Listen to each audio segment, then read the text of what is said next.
Às vezes, as verdades mais dolorosas chegam envoltas no silêncio de uma manhã cinzenta. O outono tinha pintado o jardim de tons cobre e dourado, mas Rafael Tavares não prestava atenção à beleza melancólica que se estendia além das janelas de vidro de sua mansão. De pé em seu escritório no segundo andar, observava com o rosto impassível enquanto Helena Oliveira atravessava o portão de ferro pela última vez. A mulher segurava uma pequena caixa de papelão contra o peito, os ombros tremendo sob o casaco surrado cor de bege. As lágrimas que escorriam por suas bochechas brilhavam como fragmentos de cristal sob a luz opaca da manhã. 3 anos, 1095 dias de trabalho impecável, de cômodos arrumados com precisão milimétrica, de jantares servidos exatamente às 8 da noite, de silêncio respeitoso quando ele voltava das reuniões com a testa franzida.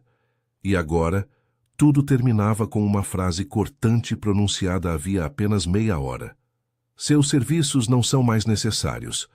Pegue suas coisas. Rafael segurava uma xícara de café entre as mãos, o líquido já frio, uma película oleosa flutuando na superfície.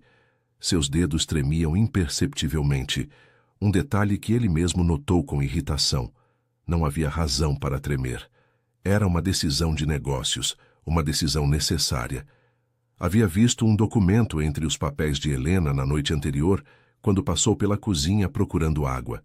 Um papel amarelado com carimbos oficiais, com a palavra adoção, visível entre as dobras. Seu coração havia parado por um instante. O que ela sabia? O que estava investigando? O pânico havia tomado conta dele com uma ferocidade que não sentia desde a infância, quando acordava gritando nas noites do Lar São José, sem saber quem era realmente, sem entender por que ninguém vinha buscá-lo. Tinha construído um império para nunca mais ter que sentir aquela vulnerabilidade, para nunca mais depender de ninguém, para nunca mais ter que explicar o vazio que carregava gravado na alma como uma cicatriz invisível. Helena finalmente desapareceu depois da esquina da rua arborizada, sua figura miúda engolida pela neblina matinal. Rafael deixou a xícara sobre a escrivaninha de mogno brasileiro com mais força do que pretendia. O líquido se derramou, manchando os documentos do novo empreendimento imobiliário na região da Faria Lima. Praguejou em voz baixa, mas não se moveu para limpar a bagunça. Em vez disso, ficou imóvel olhando para o portão vazio, sentindo uma opressão estranha no peito que não soube identificar. Aos 42 anos, Rafael Tavares era o homem de maior sucesso que conhecia. Sua empresa, Tavares Incorporações, controlava 30% do mercado imobiliário de alto padrão em 3 regiões de São Paulo. Seu nome aparecia regularmente nas revistas de negócios, sempre acompanhado de adjetivos como implacável, visionário, inflexível. Havia acumulado uma fortuna que lhe permitia comprar qualquer coisa material que desejasse. E ainda assim, naquele momento, parado em seu escritório de tetos altos e móveis de grife, sentiu-se estranhamente incompleto. Do lado de fora, as folhas secas dançavam em espirais sobre o caminho de pedra. Um sabiá cantou do ipê centenário que dominava o jardim frontal. E Rafael Tavares, o homem que nunca chorava, que havia treinado seu rosto para não mostrar emoção alguma desde que tinha 8 anos, sentiu uma ardência suspeita nos olhos. Afastou-se bruscamente da janela, seus sapatos italianos ressoando contra o piso de madeira de lei. Tinha uma reunião com investidores japoneses em 2 horas. Não havia tempo para sentimentalismos absurdos. Helena era apenas uma funcionária, nada mais. Mas quando passou pelo espelho veneziano do corredor, evitou olhar-se, porque no fundo, onde guardava as verdades que nunca admitia em voz alta, sabia que estava mentindo. Rafael Tavares havia nascido do vazio. Ou pelo menos essa era a narrativa que havia aperfeiçoado ao longo dos anos, a história que contava em entrevistas e palestras quando lhe perguntavam sobre suas origens. Sou um homem que se fez sozinho, dizia com um sorriso calculado que não alcançava seus olhos cinzentos. Não precisei de heranças ou sobrenomes ilustres, apenas determinação. A verdade era mais escura, mais fria. Aos 2 anos havia sido abandonado nos degraus do Lar São José, envolto em uma manta de lã azul marinho com iniciais bordadas que ninguém soube decifrar. AMS, nenhum bilhete, nenhuma explicação. Apenas uma criança pequena com olhos enormes cor de tempestade e uma marca de nascença em forma de meia-lua no lado esquerdo do pescoço. Havia crescido em quartos compartilhados com outros 8 meninos, dormindo em beliches de ferro que rangiam a cada movimento. Aprendeu rápido que chorar só atraía a zombaria dos mais velhos, que mostrar fraqueza era convidar o abuso. Aos 7 anos, já sabia manter o rosto inexpressivo enquanto as famílias vinham ver as crianças disponíveis para adoção, como se fossem filhotes em uma pet shop. Olhavam para ele. Notavam algo que não gostavam. A intensidade do seu olhar, a rigidez da sua postura, e escolhiam outro. Aos 15 anos, quando finalmente saiu do sistema, havia aperfeiçoado 3 habilidades que o definiriam para sempre: a capacidade de não sentir nada em situações emocionalmente carregadas, a obsessão por controlar cada aspecto de seu ambiente e a arte de manter as pessoas exatamente na distância que ele determinava. Seu império começou com uma mentira. Com 18 anos recém-completados, falsificou um currículo que incluía educação universitária que nunca teve, experiência em empresas que nunca existiram e referências de pessoas que inventou. Conseguiu um emprego em uma imobiliária de segunda categoria, onde sua inteligência natural e sua fome voraz de sucesso o fizeram se destacar rapidamente. Vendia propriedades porque entendia o desejo humano de pertencimento, de ter um lugar no mundo, embora ele mesmo nunca tivesse experimentado isso. Aos 25 anos, já tinha sua própria imobiliária. Aos 30, seu primeiro edifício de luxo. Aos 35, seu nome era sinônimo de exclusividade no mercado imobiliário paulistano. E aos 42, vivia em uma mansão em estilo neoclássico nos Jardins, com 14 cômodos que nunca usava, jardins dos quais nunca desfrutava, e um silêncio que preenchia cada canto como uma presença tangível. 3 dias depois de demitir Helena, a agência de recursos humanos de elite Serviços Premium lhe enviou Carmen Silva, uma mulher de 50 e poucos anos com referências impecáveis e uma eficiência que beirava o robótico. Rafael pagava a ela o dobro do que pagava a Helena, não por generosidade, mas por controle. Queria que ela soubesse exatamente quanto dependia dele, quanto perderia se cometesse algum erro. Os quartos da ala leste devem ser limpos às segundas e quintas, explicou durante o primeiro dia sua voz sem inflexão. O café da manhã sempre às 6 da manhã, café preto, torrada integral sem manteiga, suco de laranja espremido na hora. Os jantares às 8 em ponto. Não me dirija a palavra a menos que seja absolutamente necessário. Não toque em nada no meu escritório, entendido? Carmen assentiu. Suas mãos enluvadas de látex branco cruzadas profissionalmente à sua frente. Perfeitamente, Sr. Tavares. Mas as coisas estranhas começaram naquela mesma noite. Rafael trabalhava até tarde, como sempre, revisando as plantas para um novo condomínio de alto padrão na Vila Olímpia. Quando finalmente subiu para seu quarto depois da meia-noite, notou que o porta-retrato sobre sua mesinha de cabeceira estava virado. Era uma fotografia genérica que veio com a moldura quando a comprou em uma loja de decoração cara. Um pôr-do-sol sobre um lago.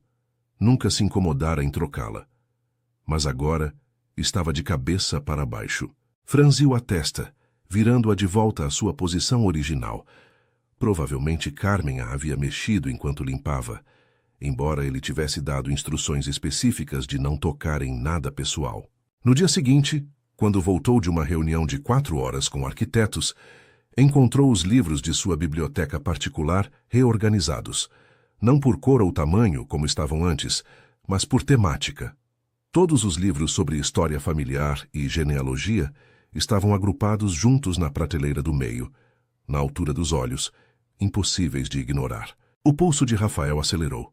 Desceu as escadas de mármore de 2 em 2 degraus, encontrando Carmen na cozinha, descascando batatas com movimentos mecânicos precisos. "A senhora reorganizou meus livros?" perguntou, sua voz mais afiada do que pretendia. Carmen levantou o olhar genuinamente confusa. "Não, senhor. O senhor me indicou que não tocasse em nada no seu escritório. Só tirei o pó das superfícies sem mover nenhum objeto." Rafael estudou seu rosto, procurando sinais de mentira, Mas Carmen o olhava com a expressão neutra de quem dizia a verdade. Tenha mais cuidado, murmurou finalmente, embora soubesse que sua acusação não fazia sentido. Naquela noite acordou às 3 da manhã sobressaltado. O relógio de parede em seu quarto, um antigo relógio alemão de pêndulo que havia herdado de um de seus primeiros clientes, estava parado. Os ponteiros marcavam 14h23. Sempre funcionava perfeitamente. Ele mesmo dava corda a cada domingo. Levantou-se envolto em seu roupão de seda preta e caminhou até o relógio. Desceu-o da parede, girou a chave na parte de trás. O mecanismo estava bem. Deveria funcionar. Mas quando o pendurou de volta, os ponteiros permaneceram imóveis em 14h23. Uma inquietação profunda começou a se instalar em seu peito, como raízes de era que se agarram aos tijolos de um muro antigo. Serviu-se de um uísque escocês de sua coleção particular, bebendo direto da garrafa, enquanto olhava pela janela para os jardins escurecidos. As formas das árvores se retorciam sob a luz da lua como figuras dançantes. O que estava acontecendo em sua casa? Por que tudo parecia diferente? E mais importante, por que não conseguia parar de pensar em Helena? 3 semanas depois da demissão, Rafael estava no meio da reunião mais importante de sua carreira. 12 investidores internacionais haviam se reunido na sala de conferências de seu escritório principal, um espaço de design minimalista com paredes de vidro que ofereciam vistas panorâmicas da cidade. O projeto era ambicioso, um complexo de torres residenciais de luxo que transformaria completamente a região da Berrine. 500 milhões de reais em jogo. Rafael apresentava os números com seu característico controle absoluto, sua voz firme, enquanto apontava as projeções de rentabilidade na tela gigante. Os investidores acenavam, tomavam notas, trocavam olhares de aprovação. Era seu elemento, o território onde ninguém podia tocá-lo. Então seu celular vibrou. Ignorou a primeira vibração, a segunda. Mas na terceira, algo dentro dele disse para atender. Era um número oculto. Com licença um momento, disse aos investidores, uma fratura microscópica em sua compostura. Saiu da sala, fechando a porta de vidro atrás de si. Alô? Sua voz soou mais áspera do que o normal. Houve silêncio do outro lado, apenas o som de respiração distorcida, como se alguém estivesse falando através de um tecido. Então, uma voz mecânica, processada digitalmente, pronunciou palavras que fizeram o chão se mover sob seus pés. Helena Oliveira. Rua das Hortênsias, 847, Vila Madalena. Ela tem respostas. Clique. A linha morreu.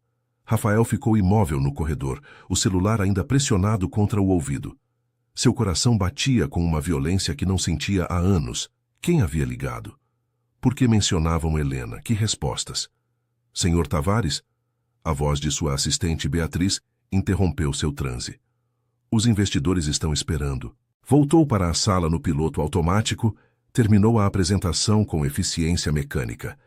Fechou o negócio com apertos de mão firmes e sorrisos que não sentia.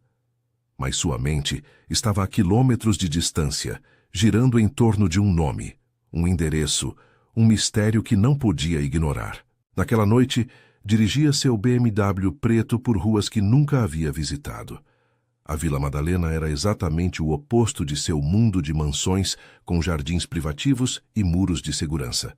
Casas modestas de 2 andares se alinhavam em fileiras apertadas, com fachadas pintadas em cores pastel desgastadas pelo tempo. Crianças jogavam futebol na rua sob postes de luz tremulantes. O cheiro de comida caseira, feijão tropeiro, pão de queijo, algo com coentro, flutuava no ar fresco da noite. Encontrou a Rua das Hortênsias sem dificuldade. O número 847 era uma casa de tijolo aparente, pintada de amarelo pálido, com uma pequena varanda adornada com vasos de gerânios vermelhos e brancos. Luz quente filtrava através de cortinas de renda branca. Rafael estacionou discretamente meia quadra adiante, desligando o motor. Suas mãos agarravam o volante com tanta força que suas juntas haviam ficado brancas. O que estava fazendo ali? O que esperava encontrar? Mas seu corpo se movia independentemente de sua razão. Saiu do carro, Fechou a porta com suavidade exagerada, caminhou pela calçada rachada. A cada passo, sua respiração ficava mais superficial. A marca de nascença em seu pescoço pulsava como se tivesse vida própria. Aproximou-se da janela principal, mantendo-se nas sombras. Através das cortinas finas, podia ver o interior da sala, e o que viu o deixou completamente paralisado. Helena estava sentada a uma mesa de madeira antiga, rodeada de pilhas e pilhas de documentos. Fotografias em preto e branco, certidões amareladas, papéis com carimbos oficiais desbotados. Usava luvas de algodão branco, manuseando cada documento com cuidado reverencial. Uma luminária de mesa projetava um círculo de luz dourada sobre seu trabalho. Tinha óculos de leitura que Rafael nunca a tinha visto usar, e seus cabelos castanhos grisalhos estavam presos em um coque desarrumado. Mas o que verdadeiramente fez o ar abandonar seus pulmões foi a fotografia emoldurada na parede principal. Era uma imagem em preto e branco, claramente antiga pelas bordas sépia e textura granulada. Mostrava uma mulher jovem, talvez na casa dos 20 anos, com olhos penetrantes que olhavam diretamente para a câmera. Usava um vestido simples dos anos 80, os cabelos penteados para trás, num estilo que revelava completamente seu rosto. Um rosto idêntico ao de Rafael. Os mesmos olhos cinzentos intensos, a mesma linha da mandíbula, a mesma forma das sobrancelhas. E ali, visível mesmo na fotografia granulada, no lado esquerdo do pescoço, uma marca de nascença em forma de meia-lua. As pernas de Rafael tremeram. Agarrou-se à moldura da janela para não cair. Sua visão embaçou por um momento, o mundo girando em círculos vertiginosos. Impossível. Isso era impossível. Havia sido abandonado em um orfanato. Não tinha família. Não tinha conexões. Toda sua vida havia sido construída sobre essa premissa fundamental. Estava só. Sempre esteve só. Sempre estaria só. Mas aquela fotografia, aquela mulher... Um barulho súbito o tirou do choque. A porta principal se abriu e um homem idoso, com macacão de mecânico e mãos manchadas de graxa, saiu fumando um cigarro. Rafael recuou rapidamente para as sombras, seu coração batendo selvagemente. Esperou 5 minutos intermináveis até que o homem terminasse de fumar e voltasse para dentro.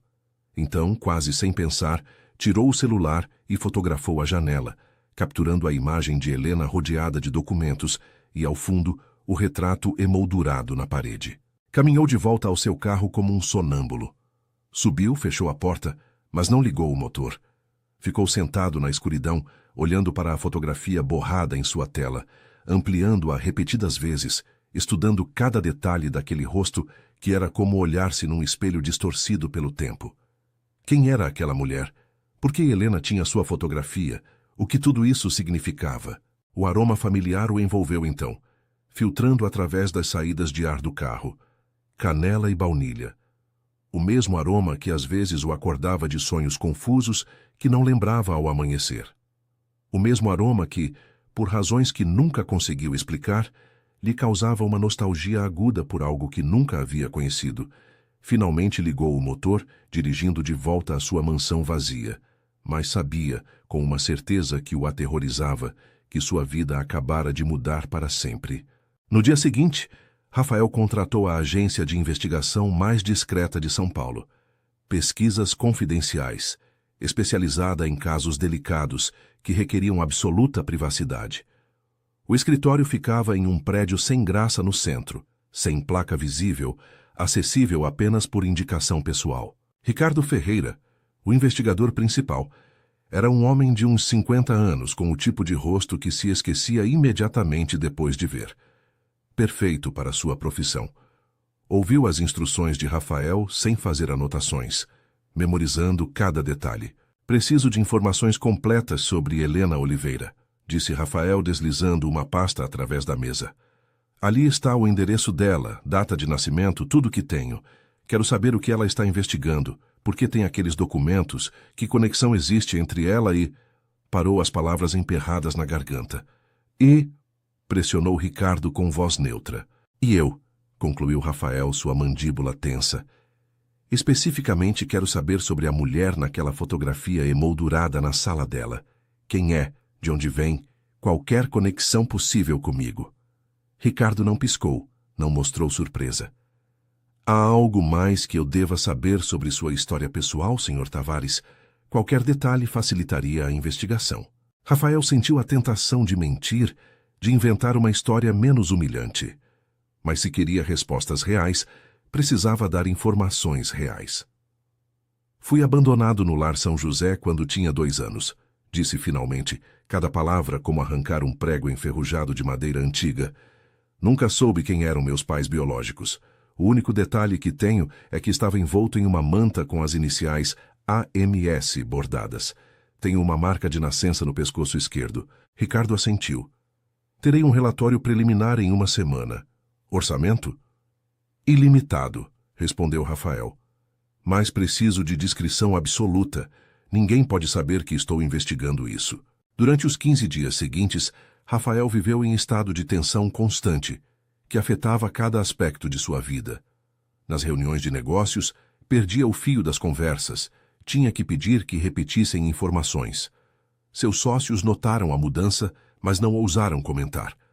Rafael Tavares não era um homem que apreciava perguntas pessoais. Em casa, os fenômenos estranhos continuavam. Uma manhã encontrou todas as portas dos armários do corredor abertas.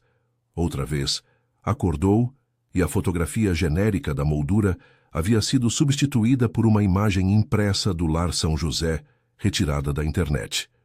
Carmen jurava e perjurava que não havia tocado em nada. Senhor, com todo respeito, disse ela depois da 5ª acusação, talvez o senhor devesse considerar que há uma corrente de ar ou que o senhor mesmo mexe nas coisas durante a noite sem se lembrar. Mas Rafael sabia que não era verdade. Alguém estava enviando mensagens. Helena? Como? Ela não tinha acesso à casa, a menos que contratou uma empresa de segurança para instalar câmeras por toda a mansão.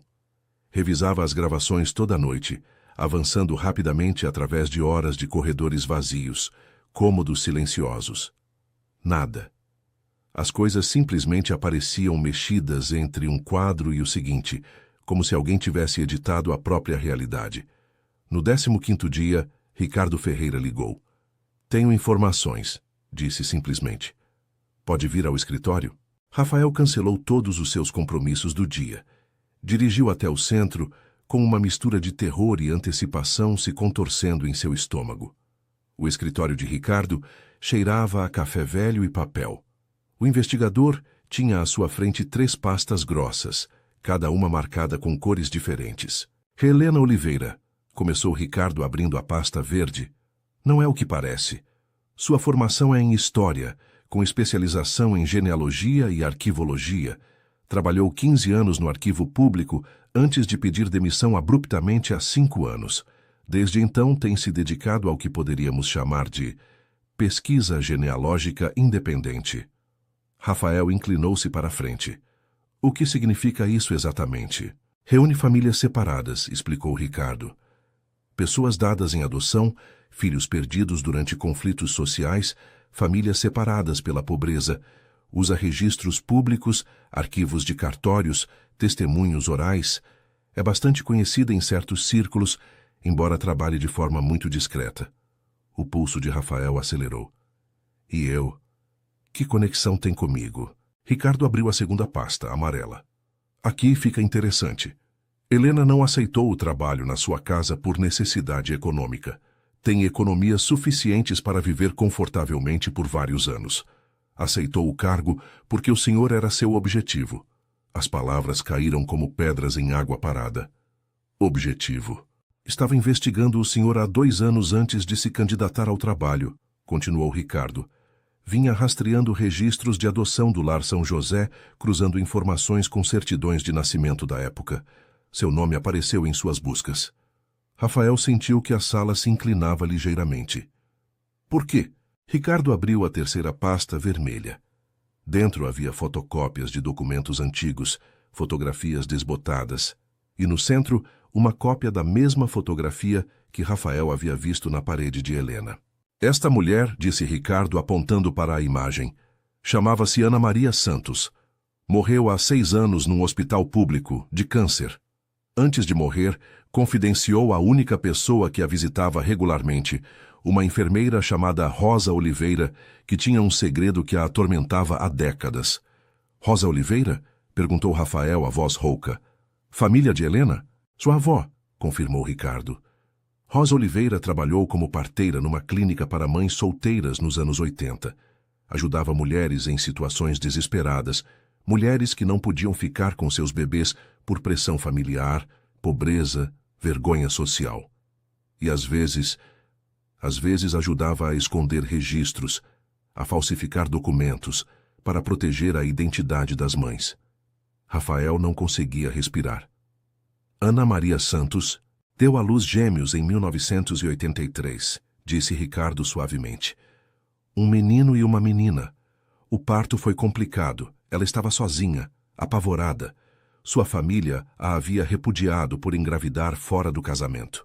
Rosa Oliveira a ajudou, mas as circunstâncias eram desesperadoras. Os bebês foram separados imediatamente após o nascimento, dados em adoção através de canais semilegais que eram comuns naquela época. O mundo de Rafael estava desmoronando, cada certeza se transformando em pó. Os gêmeos, onde estão agora? O menino foi deixado no Lar São José 3 meses depois do nascimento. A documentação original foi alterada para apagar qualquer rastro de sua origem. Ricardo fez uma pausa significativa. Aquele menino era o Senhor Tavares. As iniciais na manta, AMS, eram as de sua mãe biológica. Rafael fechou os olhos, a sala girando violentamente. Toda sua vida havia imaginado que fora abandonado porque não o queriam, porque era defeituoso de alguma forma. Nunca considerou que havia sido um ato de desespero, não de rejeição. E a menina? Sussurrou. Isso, disse Ricardo, é o que Helena está tentando descobrir. A tarde em que Rafael finalmente bateu na porta de Helena Oliveira, o céu havia se aberto num temporal torrencial. Era início de dezembro, e a chuva caía com fúria sobre a Vila Madalena, formando rios nas ruas sem asfalto, batendo nos telhados de zinco com barulho ensurdecedor. Havia ensaiado 1000 vezes o que diria, mas agora parado sob o pequeno toldo da entrada enquanto a água caía em cortinas ao seu redor, todas as palavras haviam desaparecido. Helena abriu a porta. Por um momento apenas o olhou, seus olhos castanho-escuros estudando-o com uma expressão que não era surpresa.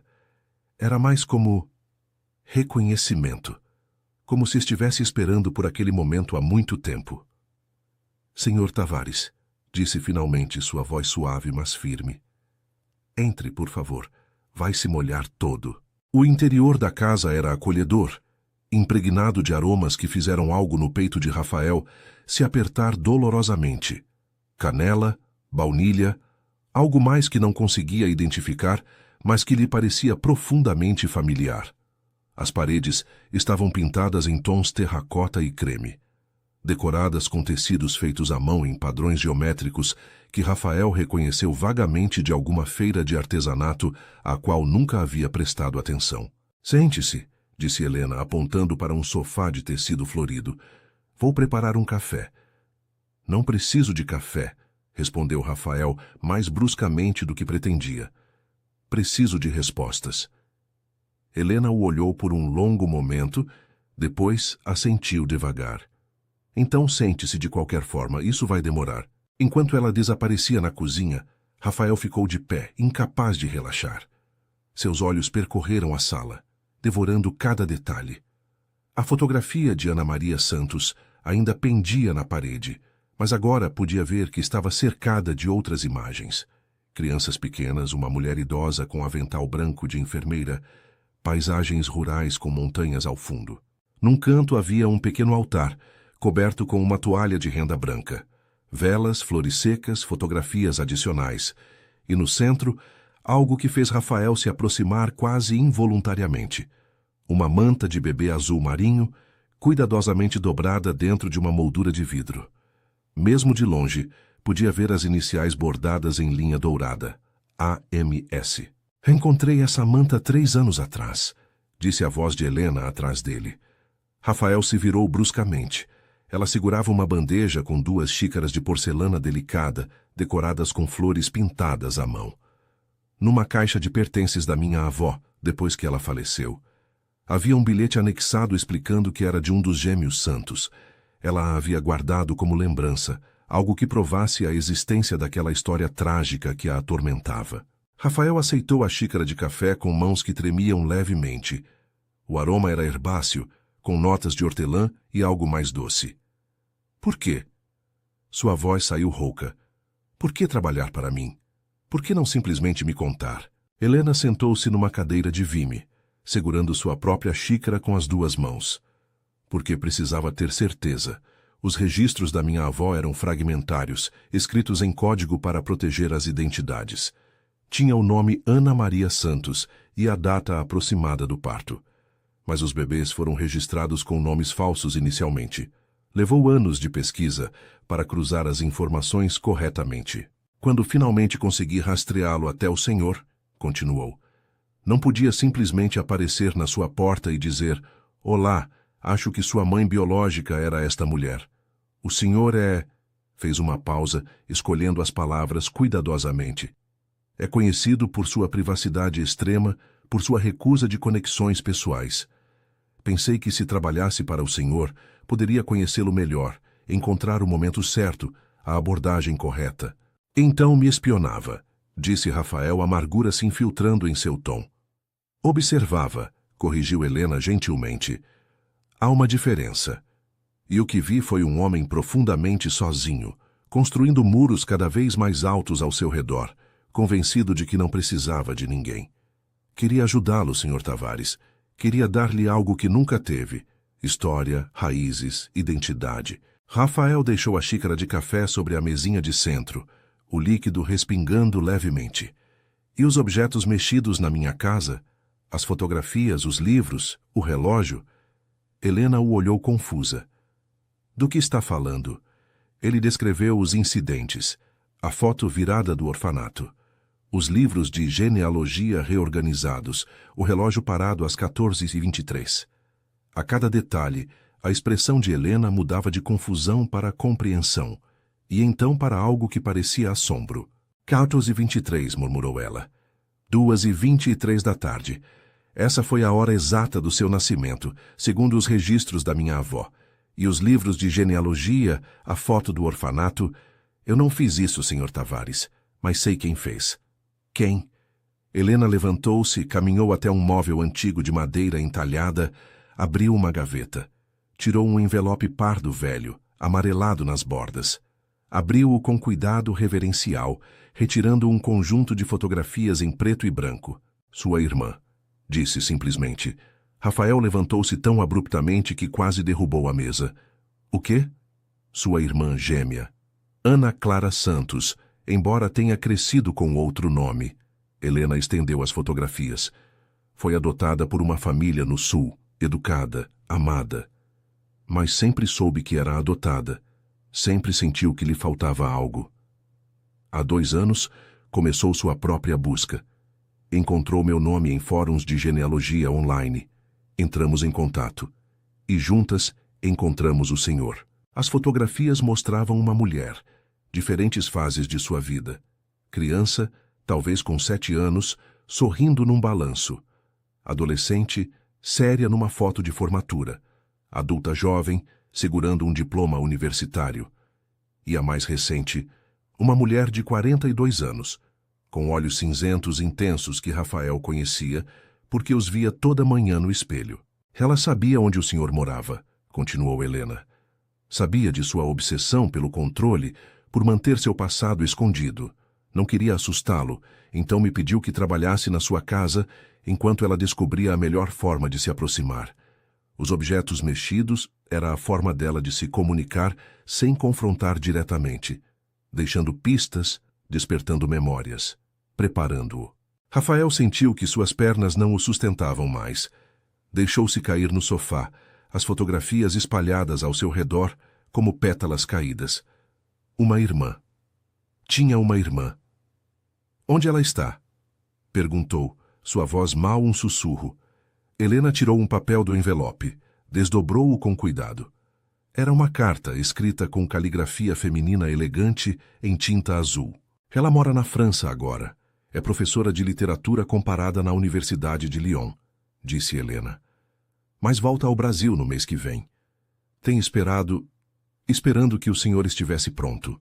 A chuva batia contra as janelas, o som preenchendo os espaços entre as palavras. Rafael pegou a carta com dedos entorpecidos, lendo as linhas escritas em português com sotaque francês. Meu irmão, que ainda não conheço, mas que procurei a vida toda. Não peço que acredite imediatamente. Não peço que mude quem é. Apenas peço que considere a possibilidade de que não está tão sozinho quanto acredita. Que em algum lugar há alguém que compartilha seu sangue, seus genes, talvez até seus medos e esperanças. Quando estiver pronto, estarei aqui. Sua irmã, Ana Clara. Algo se rompeu dentro de Rafael. Os muros meticulosamente construídos durante 40 anos começaram a rachar. Lágrimas quentes queimaram seus olhos, e pela primeira vez, desde que era uma criança pequena, chorando na escuridão do orfanato, permitiu-se chorar.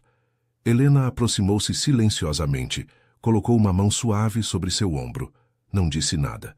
Estava apenas ali, testemunha silenciosa do momento em que Rafael Tavares, o homem de gelo, começou a derreter. Lá fora, a tempestade rugia. Mas dentro daquela pequena sala cheia de história e esperança, algo novo estava nascendo. Os dias seguintes passaram numa névoa surreal. Rafael movia-se através de sua rotina, reuniões, ligações, decisões de negócios, mas era como se estivesse operando por trás de um vidro. O mundo continuava girando, mas ele não pertencia mais completamente àquele mundo que havia construído tão cuidadosamente. Contratou os investigadores novamente, desta vez não para descobrir segredos, mas para verificar informações. Tudo o que Helena lhe havia dito era verdade. Ana Maria Santos, sua mãe biológica, havia sido uma jovem de 21 anos quando deu à luz gêmeos em circunstâncias desesperadas. Vinha de uma família conservadora, que a havia rejeitado por engravidar do homem errado, um artista itinerante que desapareceu quando ela disse que estava esperando um filho. O parto foi complicado. Os bebês nasceram prematuros, precisando de cuidados especiais que Ana Maria não podia pagar. Rosa Oliveira, a avó de Helena, trabalhava na clínica beneficente, onde Ana Maria foi atendida. Viu a jovem mãe se despedaçando sob o peso da impossibilidade, sem dinheiro, sem família, sem esperança. Então fez o que achou melhor. Facilitou as adoções através de canais que operavam na zona cinzenta da legalidade. O menino, Rafael, foi levado primeiro ao orfanato, com documentação que ocultava sua origem real. A menina, Ana Clara, foi adotada diretamente por um casal sem filhos que vivia em Porto Alegre, gente de bem com recursos suficientes para dar-lhe uma boa vida. Os registros foram alterados, as identidades apagadas, as conexões cortadas. Ana Maria viveu o resto de sua vida na pobreza, trabalhando em empregos ocasionais, atormentada pela perda. Nunca se casou, nunca teve mais filhos. Morreu sozinha num quarto de hospital. Seu único consolo foi confessar seu segredo a Rosa Oliveira em seus últimos dias. Rafael lia esses relatórios em seu escritório, as palavras nadando diante de seus olhos. Toda sua narrativa de vida, o menino abandonado que se tornou imperador, era mais complexa do que havia imaginado. Não foi rejeitado por falta de amor, mas separado por circunstâncias brutais que trituravam pessoas vulneráveis. Senhor, a voz de Carmen interrompeu seus pensamentos. Rafael levantou o olhar, notando que havia ficado olhando para a mesma página por 20 minutos. Sim, o jantar está servido. Embora eu tenha notado que ultimamente o senhor mal tem tocado nas refeições. Está bem, senhor? Rafael estudou Carmen com olhos novos. Durante semanas a havia tratado com frieza profissional, mantendo-a à distância. Mas agora se perguntava, ela tinha família, filhos esperando-a em casa, uma história de vida cheia de alegrias e tragédias que ele nunca se incomodara em conhecer? Carmen, disse devagar, a senhora tem família? Ela piscou, claramente surpresa pela pergunta. Sim, senhor. 3 filhos, todos adultos já. e 5 netos. Vê eles com frequência? Todo domingo almoçamos juntos, respondeu ainda confusa pelo interesse em comum. É uma tradição de família. Rafael assentiu. Deve ser bom, deve ser agradável. Carmen o olhou com uma expressão indescritível. Depois saiu silenciosamente do escritório. Rafael recostou-se em sua poltrona de couro, olhando pela janela para os jardins dos quais nunca desfrutava. Quando havia se tornado essa versão de si mesmo? Quando o medo de ser vulnerável se transformara em incapacidade de se conectar com outros seres humanos? Naquela noite, pela primeira vez em anos, não trabalhou até tarde. Desceu para a sala principal, onde os retratos genéricos de paisagens decoravam as paredes. Um por um, desceu-os, deixando os espaços vazios como feridas abertas na parede. No lugar deles, ainda não pendurou nada. Mas sabia que algum dia esses espaços se encheriam de fotografias verdadeiras, de pessoas verdadeiras, de sua família. Na semana seguinte, visitou Helena mais 3 vezes. Cada visita era como descascar camadas de uma cebola, revelando mais e mais detalhes sobre Ana Maria, sobre Ana Clara, sobre a cultura e as tradições da região de onde vinham. Helena mostrou-lhe fotografias da cidade onde Ana Maria havia crescido. Um lugar nas montanhas com casas de adobe e telhados de telha vermelha, onde as pessoas ainda teciam tapetes à mão e celebravam festas ancestrais. Sua mãe era conhecida por sua habilidade com ervas medicinais, contou Helena durante uma dessas visitas, servindo chá de camomila nas mesmas xícaras de porcelana delicada. As pessoas vinham até ela com dores, com tristezas, e ela preparava remédios tradicionais. Sua avó lhe havia ensinado, e a avó de sua avó antes dela. É um conhecimento que passa de geração em geração. Rafael tocou a marca de nascença em seu pescoço, aquele pequeno detalhe que sempre havia sido apenas um acidente genético. Ana Clara também tem? Sim, confirmou Helena com um sorriso suave. Exatamente no mesmo lugar. E ambos são canhotos, têm alergia a frutos do mar, e acordam naturalmente às 5h30 da manhã. Gêmeos compartilham mais do que imaginam. Uma risada amarga escapou de Rafael. Passei minha vida toda trabalhando obsessivamente para criar uma identidade única, para ser alguém que ninguém mais poderia ser. E acontece que há alguém no mundo que é essencialmente meu reflexo. Não é um reflexo, corrigiu Helena gentilmente. É uma conexão. Ana Clara cresceu amada, segura, com oportunidades educacionais. O senhor cresceu em dificuldade, teve que lutar por tudo.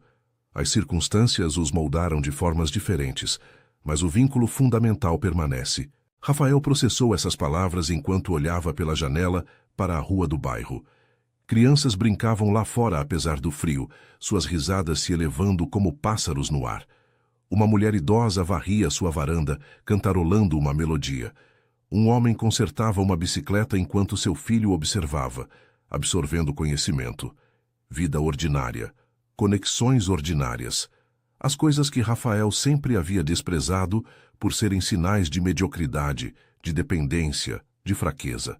Mas agora, vendo através de olhos novos, parecia bonito, completo de uma forma que sua mansão vazia nunca poderia ser. Helena, disse finalmente, preciso pedir desculpas por como a demiti pelas acusações que fiz. A senhora estava tentando me ajudar e eu reagi com medo. Helena pousou sua xícara de chá sobre a mesa, seus olhos castanhos suaves com compreensão. O medo é uma resposta humana, Sr. Tavares. O senhor construiu sua vida inteira como uma fortaleza contra a dor. Que alguém ameaçasse derrubar esses muros, claro que se defendeu. Ainda assim, não tinha direito. Não, concordou Helena. Mas todos cometemos erros quando estamos com medo. A questão não é se caímos, mas se escolhemos nos levantar de forma diferente. Rafael olhou para essa mulher que havia dedicado anos de sua vida a reunir famílias separadas, que havia aceitado ser humilhada e demitida abruptamente, que havia mantido seu objetivo com paciência extraordinária. Por que faz isso? Por que dedicar sua vida a ajudar estranhos a encontrar conexões? A expressão de Helena ficou distante, nostálgica. Tive uma irmã, disse suavemente. Éramos muito unidas quando crianças, mas minha família era pobre, e quando nossa mãe morreu, não podíamos ficar juntas. Ela foi enviada para viver com tios em outro estado. Nos escrevíamos no começo, mas com o tempo, as cartas pararam. Quando finalmente tive recursos para procurá-la, era tarde demais. Havia falecido 3 anos antes. Lágrimas brilhavam em seus olhos. Nunca tive a chance de dizer adeus, de dizer que a amava, de compartilhar minha vida com ela. Então, dedico minha vida a garantir que outras pessoas não percam essa chance. Cada família que reúno é um pequeno ato de redenção pela conexão que perdi. Rafael sentiu algo se mover em seu peito, algo que havia mantido congelado por décadas. Empatia. Pura, simples empatia pela dor de outra pessoa. Sinto muito, disse, e dizia de verdade. Eu também, respondeu Helena. Mas sinto mais alegria pelas famílias que ajudei do que tristeza pelo que perdi. A dor pode se transformar em propósito, Sr. Tavares. Essa é a lição mais importante que aprendi.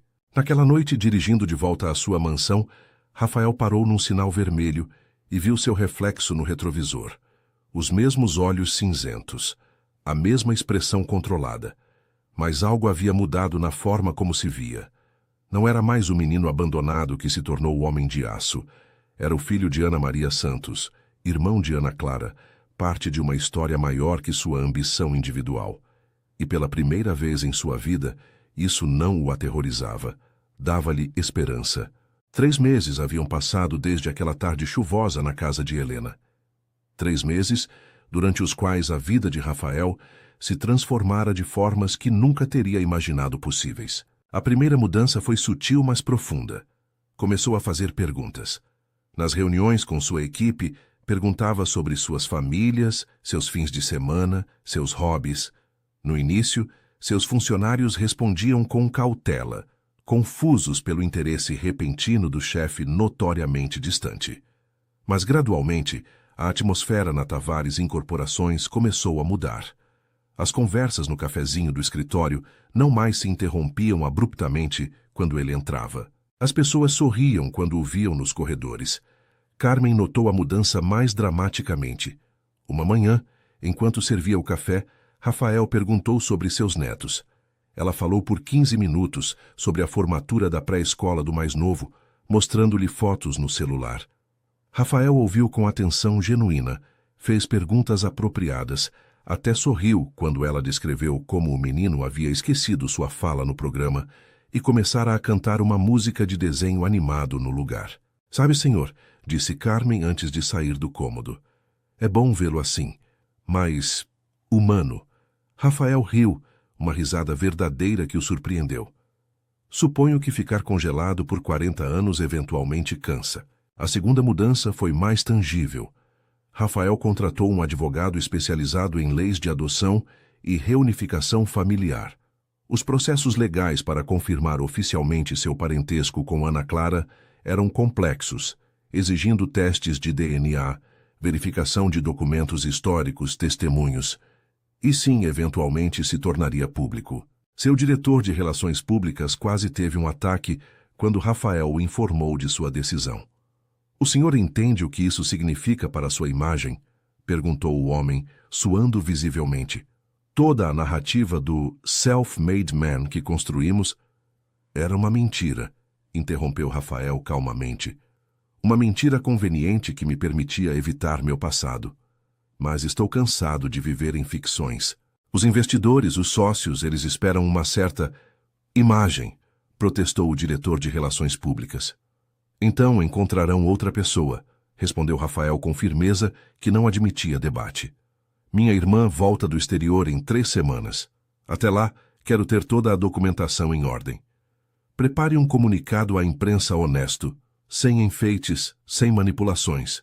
Apenas a verdade. A terceira mudança foi a mais custosa financeiramente, mas a mais satisfatória emocionalmente. Rafael estabeleceu a Fundação Santos, dedicada a reunir famílias separadas por adoções, pobreza e circunstâncias sociais. Investiu 10 milhões de reais de sua fortuna pessoal como capital inicial, mais um compromisso de financiamento contínuo, e nomeou Helena Oliveira como diretora de pesquisa, com um salário que refletia o verdadeiro valor de seu trabalho. Não posso aceitar isso, havia protestado Helena quando Rafael lhe apresentou o contrato. É demais. É o mínimo, respondeu ele. A senhora dedicou anos de sua vida, sem pagamento, fazendo esse trabalho. Merece ser compensada adequadamente. E, mais importante, merece ter recursos adequados para fazer o que faz de melhor. A fundação foi estabelecida numa casa grande na Vila Madalena, a 2 ruas de onde Helena morava. Rafael insistiu que não fosse um prédio corporativo frio, mas um espaço acolhedor, onde as famílias se sentissem à vontade compartilhando suas histórias. Contratou decoradores que encheram os espaços com tecidos artesanais, móveis de madeira entalhada à mão, fotografias de famílias reunidas que serviriam de inspiração. O custo pessoal foi exatamente tão alto quanto havia antecipado. 2 de seus maiores investidores retiraram seu apoio do novo projeto de torres residenciais, citando preocupações sobre o julgamento do Sr. Tavares e foco dividido. Um artigo numa revista de negócios o descreveu como tendo perdido sua vantagem competitiva e distraído por sentimentalismos desnecessários. Seu patrimônio líquido caiu no papel em quase 30 milhões de reais num único mês. Mas quando Rafael se olhava no espelho agora, não via mais apenas o empresário implacável. Via alguém mais complexo, mais humano. Alguém capaz de sentir não apenas ambição, mas também compaixão. Não apenas o impulso de vencer, mas também o desejo de ajudar. Uma tarde de fevereiro, enquanto revisava documentos na nova sede da fundação, seu celular vibrou com uma mensagem de um número internacional. O pulso de Rafael acelerou quando leu a mensagem em francês. Meu irmão, meu voo pousa na sexta às 15 horas. Gostaria de nos encontrarmos? Sem pressão se não estiver pronto. Mas eu estou pronta. AC. Rafael olhou para a tela por longos minutos, seus polegares flutuando sobre o teclado. Helena, trabalhando em sua mesa do outro lado da sala, notou sua expressão e aproximou-se silenciosamente. É ela? Perguntou suavemente. Rafael assentiu, incapaz de falar. O que vai responder? Não sei, admitiu. Por meses trabalhei em direção a esse momento, mas agora que está aqui, estou com medo, Helena. E se eu decepcionar? E se não for o irmão que ela espera? E se simplesmente for o que é? Interrompeu Helena gentilmente. Não perfeito, não ideal, apenas real. 2 pessoas conectadas pelo sangue e circunstância, tentando descobrir o que isso significa. Não precisa ser grandioso ou dramático, só precisa ser verdadeiro. Rafael respirou fundo. Depois escreveu sua resposta. Estarei lá. Com medo, mas estarei lá. Seu irmão, RT. Apertou enviar antes de poder se arrepender. A resposta de Ana Clara chegou em segundos. O medo significa que você se importa. Nos vemos na sexta.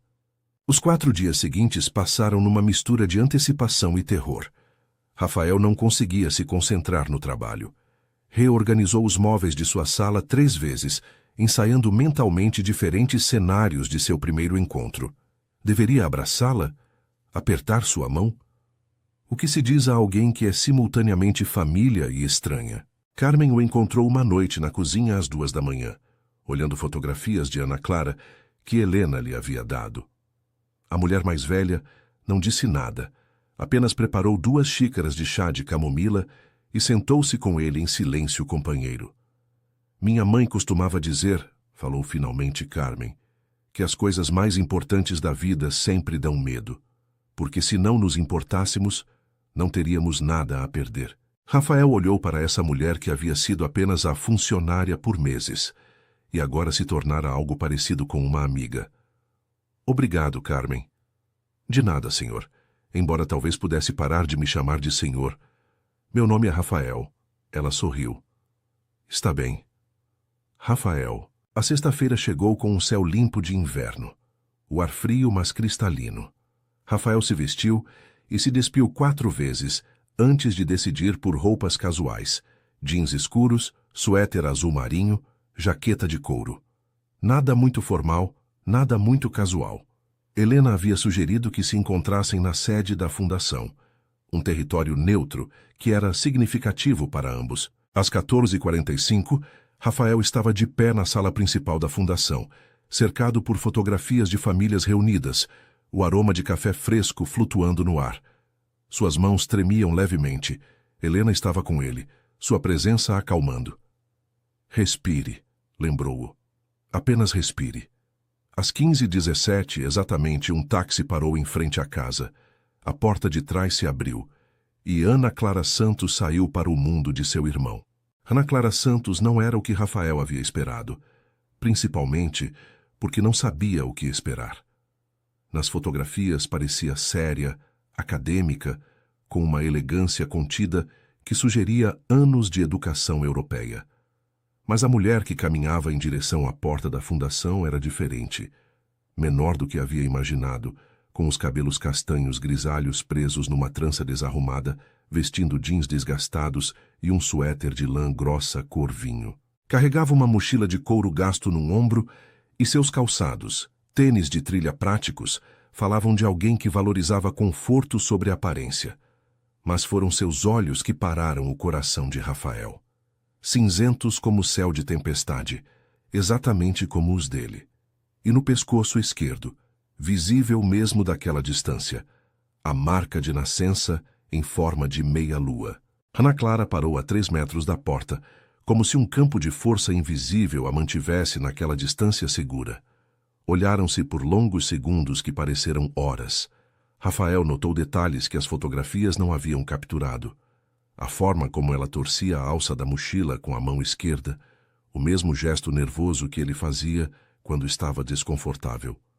A maneira como seus ombros se tensionavam ligeiramente, como se preparando para se proteger. Helena, com sabedoria instintiva, murmurou algo sobre preparar café e desapareceu discretamente em direção à cozinha, deixando-os sozinhos na sala cheia de luz de inverno. Oi, disse finalmente Ana Clara, a voz suave com sotaque francês quase imperceptível. Você deve ser o Rafael. E você é a Ana Clara, respondeu ele, sua própria voz soando estranha a seus ouvidos, mais vulnerável que o usual. Outro silêncio. Então Ana Clara deixou escapar uma risada nervosa, quebrada. Isso é mais estranho do que imaginei, e imaginei esse momento 1000 vezes. Eu também, admitiu Rafael. E nenhuma das minhas versões imaginadas chega perto disso. Perto do quê? Ele buscou as palavras certas. De quão real parece, de quanto dá medo. Ana Clara assentiu devagar, seus olhos estudando-o com uma intensidade desconcertante, porque ele reconhecia aquela intensidade. Era a forma como ele olhava para as pessoas quando tentava decifrá-las, encontrar suas motivações escondidas. Posso entrar? Perguntou ela finalmente. Por favor. Rafael fez-se de lado, executando o gesto com desajeitamento. Ana Clara atravessou a soleira, olhando ao redor da sala com apreciação visível. Seus olhos se detiveram nas fotografias de famílias reunidas que decoravam as paredes. A Helena me contou sobre isso, sobre a fundação. É incrível que você tenha feito isso. Ela fez o trabalho real por anos sem reconhecimento, disse Rafael. Eu só coloquei dinheiro por trás. Ainda assim, Ana Clara tocou delicadamente a moldura de uma fotografia, mostrando uma mãe abraçando uma filha adulta, ambas chorando de alegria. Significa alguma coisa. Significa que você entende. Entende o quê? Ela o olhou diretamente. O que é estar separado de alguém que deveria conhecer? O vazio que isso cria. Rafael sentiu algo se afrouxar em seu peito. Sim, entendo isso. Ana Clara tirou a mochila, deixando-a no chão com cuidado. Então, com um gesto que surpreendeu Rafael completamente, estendeu sua mão esquerda. Ele pegou sua mão, também com a esquerda, e sentiu um arrepio percorrer sua coluna. Suas palmas eram quase idênticas em tamanho, os dedos longos as mesmas linhas marcadas. Gêmeos, murmurou Ana Clara. É tão estranho quanto dizem. Como olhar um espelho que mostra o que você poderia ter sido. Ou o que eu poderia ter sido, respondeu Rafael. Sentaram-se finalmente, um de frente para o outro nas poltronas de tecido florido que Helena havia escolhido cuidadosamente. A conversa inicial foi hesitante, cheia de pausas e começos falsos. Falaram de coisas superficiais no início. O voo de Ana Clara de Lyon, o clima na França versus aqui, seu trabalho como professora de literatura comparada. Rafael falou brevemente sobre seus negócios, embora omitisse os detalhes que normalmente usava para impressionar pessoas. Mas, gradualmente, como gelo derretendo sob o sol da primavera, a conversa se tornou mais profunda. Ana Clara descreveu sua infância com seus pais adotivos, gente boa que nunca lhe ocultou suas origens. Falou de como sempre havia sentido um senso de incompletude, como se lhe faltasse uma peça fundamental de si mesma. Acordava às 5h30 toda manhã sem despertador desde criança, disse. Meus pais achavam estranho, mas agora sei que você faz o mesmo. Minha vida toda, confirmou Rafael. Nunca entendi por quê. É como se meu corpo lembrasse algo que minha mente esqueceu. Nosso nascimento, murmurou Ana Clara. Foi às 14h23 da tarde. Mas nos separaram no amanhecer do dia seguinte, às 5h30. Quando bebês são separados de seus gêmeos, às vezes retêm essas memórias de formas estranhas. Li num estudo de psicologia do desenvolvimento. A ideia de que seu corpo carregasse a marca daquele momento de separação, aquele trauma primitivo, fez Rafael sentir um nó na garganta. Então vivemos com essa perda a vida toda, sem saber o que havíamos perdido. Até agora, disse Ana Clara suavemente. Helena apareceu então com uma bandeja de café e biscoitos caseiros, o aroma de canela enchendo o espaço entre eles. Serviu em silêncio, sorriu com ternura e se retirou novamente. Ela é especial, observou Ana Clara. Me ajudou tanto durante esses 2 anos respondendo minhas perguntas, compartilhando o que descobriu sobre nossa mãe. Nossa mãe, repetiu Rafael, as palavras soando estranhas em sua língua. Ana Maria Santos. Minha vida toda não tive nome para colocar naquela ausência. Agora tenho um nome, mas ela já não está aqui. Eu sei. A voz de Ana Clara se quebrou levemente. Eu também sinto essa perda. Embora nunca a tenha conhecido, sinto. Sinto sua ausência como uma ferida. Helena me mostrou uma carta, disse Rafael. Uma carta que Ana Maria escreveu, mas nunca enviou, pedindo perdão. Ana Clara assentiu. Ela me mostrou uma também. Leio às vezes quando preciso me lembrar que não foi falta de amor. Foi desespero. Foi impossibilidade. Ficaram em silêncio, compartilhando aquela dor sem palavras. Lá fora, o sol começava a descer, pintando a sala em tons dourados. O relógio de parede marcava a passagem do tempo com tiques suaves e constantes. Sabe o que é mais estranho? Perguntou Ana Clara finalmente. Por anos me preparei mentalmente para esse momento. Imaginei que quando finalmente te encontrasse, teria tanto a dizer, tantas perguntas. Mas agora que está aqui, a única coisa que quero é ficar em silêncio com você. Só existir no mesmo espaço. Rafael sentiu lágrimas quentes arderem em seus olhos pela segunda vez em meses. Eu também. E assim ficaram, irmão e irmã, unidos pelo sangue e separados pelas circunstâncias, começando o lento processo de descobrir o que significava ter família. As 3 semanas seguintes foram as mais estranhas e maravilhosas da vida de Rafael. Ana Clara ficou num hotel modesto no centro de São Paulo. Insistiu em pagar ela mesma, recusando a oferta de Rafael de conseguir algo mais luxuoso.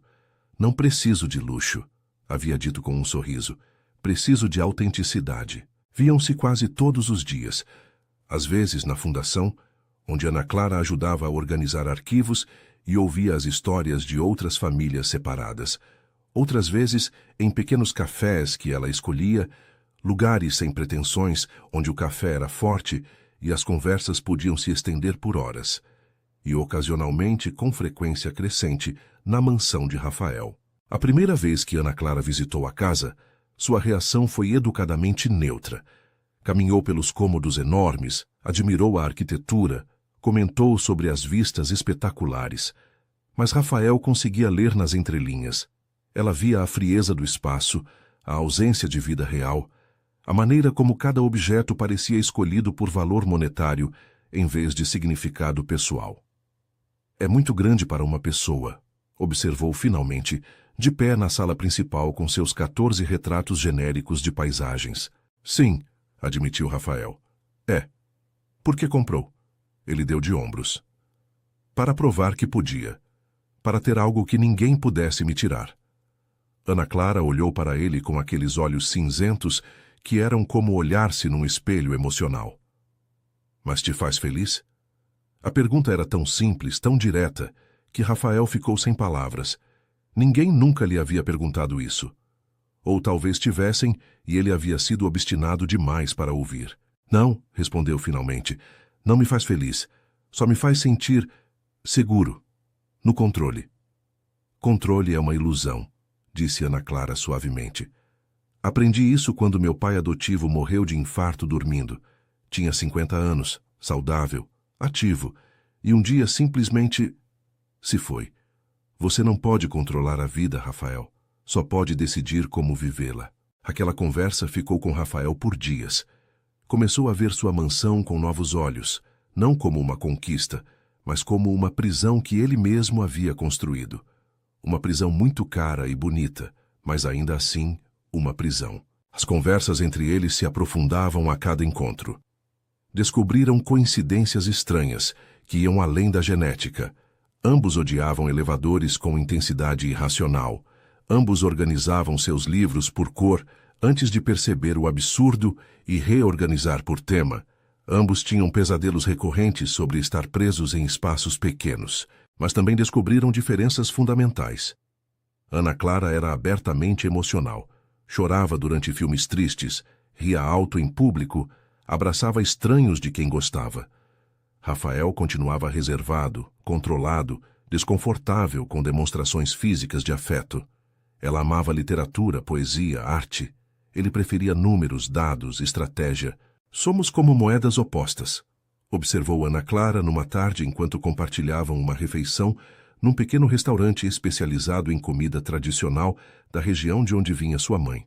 Feitos do mesmo metal, mas gravados com desenhos diferentes. Você acha que seria diferente se tivéssemos crescido juntos? Perguntou Rafael, mexendo o arroz no prato. Claro, respondeu ela. Mas também seríamos diferentes de quem somos agora. Não necessariamente melhores, apenas diferentes. Não te incomoda que tenham te roubado essa possibilidade? Ana Clara pousou o garfo sobre a mesa, sua expressão pensativa. Me incomodava. Por anos fiquei com raiva da nossa mãe por nos dar em adoção, do sistema que nos separou, do universo por ser tão cruel. Mas raiva não muda o passado, só envenena o presente. Então simplesmente aceita. Não aceito, corrigiu. Integro. Há diferença. Aceitar implica passividade, rendição. Integrar significa pegar o que aconteceu e construir algo com isso. A Helena faz isso com a perda da irmã dela. Você está começando a fazer com a fundação. Eu faço toda vez que ajudo um aluno a encontrar sua voz através da literatura. Rafael processou aquelas palavras enquanto olhava para sua irmã. Havia tanto a aprender com ela, tantas formas em que sua perspectiva desafiava suas crenças fundamentais. Um dia Ana Clara sugeriu que visitassem juntos o Lar São José. Rafael sentiu pânico instantâneo. Não estive lá desde que saí aos 15 anos. Eu sei, disse ela gentilmente. A Helena me contou. Mas às vezes, confrontar o passado é a única forma de seguir em frente. Não tenho certeza se consigo. Então irei com você, ofereceu Ana Clara. Não precisa fazer isso sozinho. Foi aquela frase, não precisa fazer isso sozinho, que finalmente convenceu Rafael. Havia passado toda a sua vida fazendo tudo sozinho, orgulhosamente recusando ajuda, vendo dependência como fraqueza.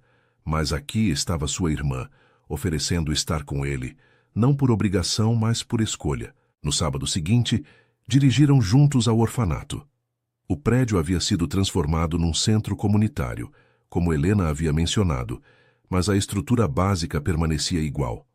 Tijolos vermelhos desgastados, janelas altas com grades decorativas, um pátio de concreto onde Rafael se lembrava de jogar bola com outras crianças. Uma freira idosa, a irmã Beatriz, ainda morava lá. Reconheceu Rafael imediatamente, apesar dos anos. Rafael Tavares, disse com um sorriso doce. Ou como te conhecíamos então, Rafael sem sobrenome. Sempre soube que faria algo importante com sua vida. Não tenho certeza se importante é a palavra certa, murmurou Rafael. Você se tornou alguém, insistiu irmã Beatriz. Isso é importante. Ela os guiou pelo prédio, agora cheio de crianças do bairro que vinham para reforço escolar e programas depois da aula.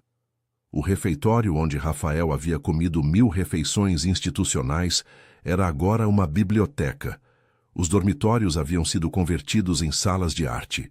Tínhamos uma tradição, explicou irmã Beatriz enquanto subiam escadas que rangiam a cada passo.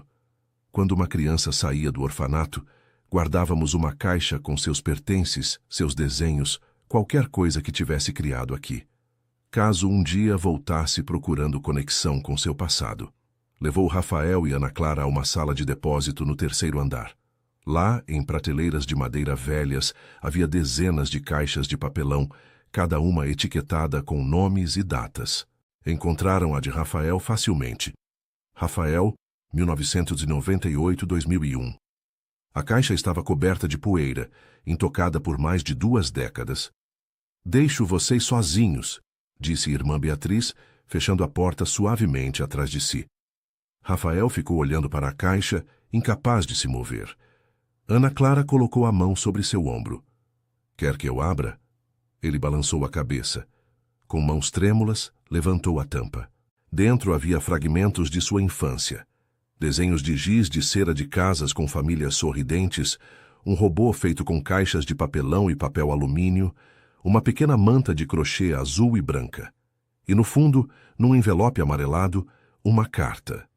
Rafael reconheceu a caligrafia imediatamente das fotocópias que Helena lhe havia mostrado. Era de Ana Maria Santos. Com dedos que mal funcionavam, abriu o envelope e começou a ler. Meu querido filho, cujo nome não sei, mas cujo rosto vejo toda vez que fecho os olhos. Quando ler isso, se algum dia ler, será mais velho. Talvez um homem adulto. Talvez tenha sua própria família. Talvez tenha esquecido que uma vez teve uma mãe que te amava mais do que as palavras podem expressar. Te deixei não porque não te queria, mas porque te queria demais para te condenar à pobreza e vergonha que eu enfrentava. Sua irmã foi para uma boa família imediatamente. Para você, as coisas foram mais complicadas. Tentei encontrar o lugar certo, tentei garantir que estaria bem. Mas no fim, as circunstâncias me venceram. Quero que saiba que é produto do amor, embora esse amor não tenha sido suficiente para nos manter juntos. Quero que saiba que é forte, porque carrega meu sangue e o sangue de gerações de mulheres que sobreviveram ao impossível. Quero que saiba que merece felicidade, conexão, amor. Me perdoe se puder, me lembre se quiser, mas acima de tudo, viva.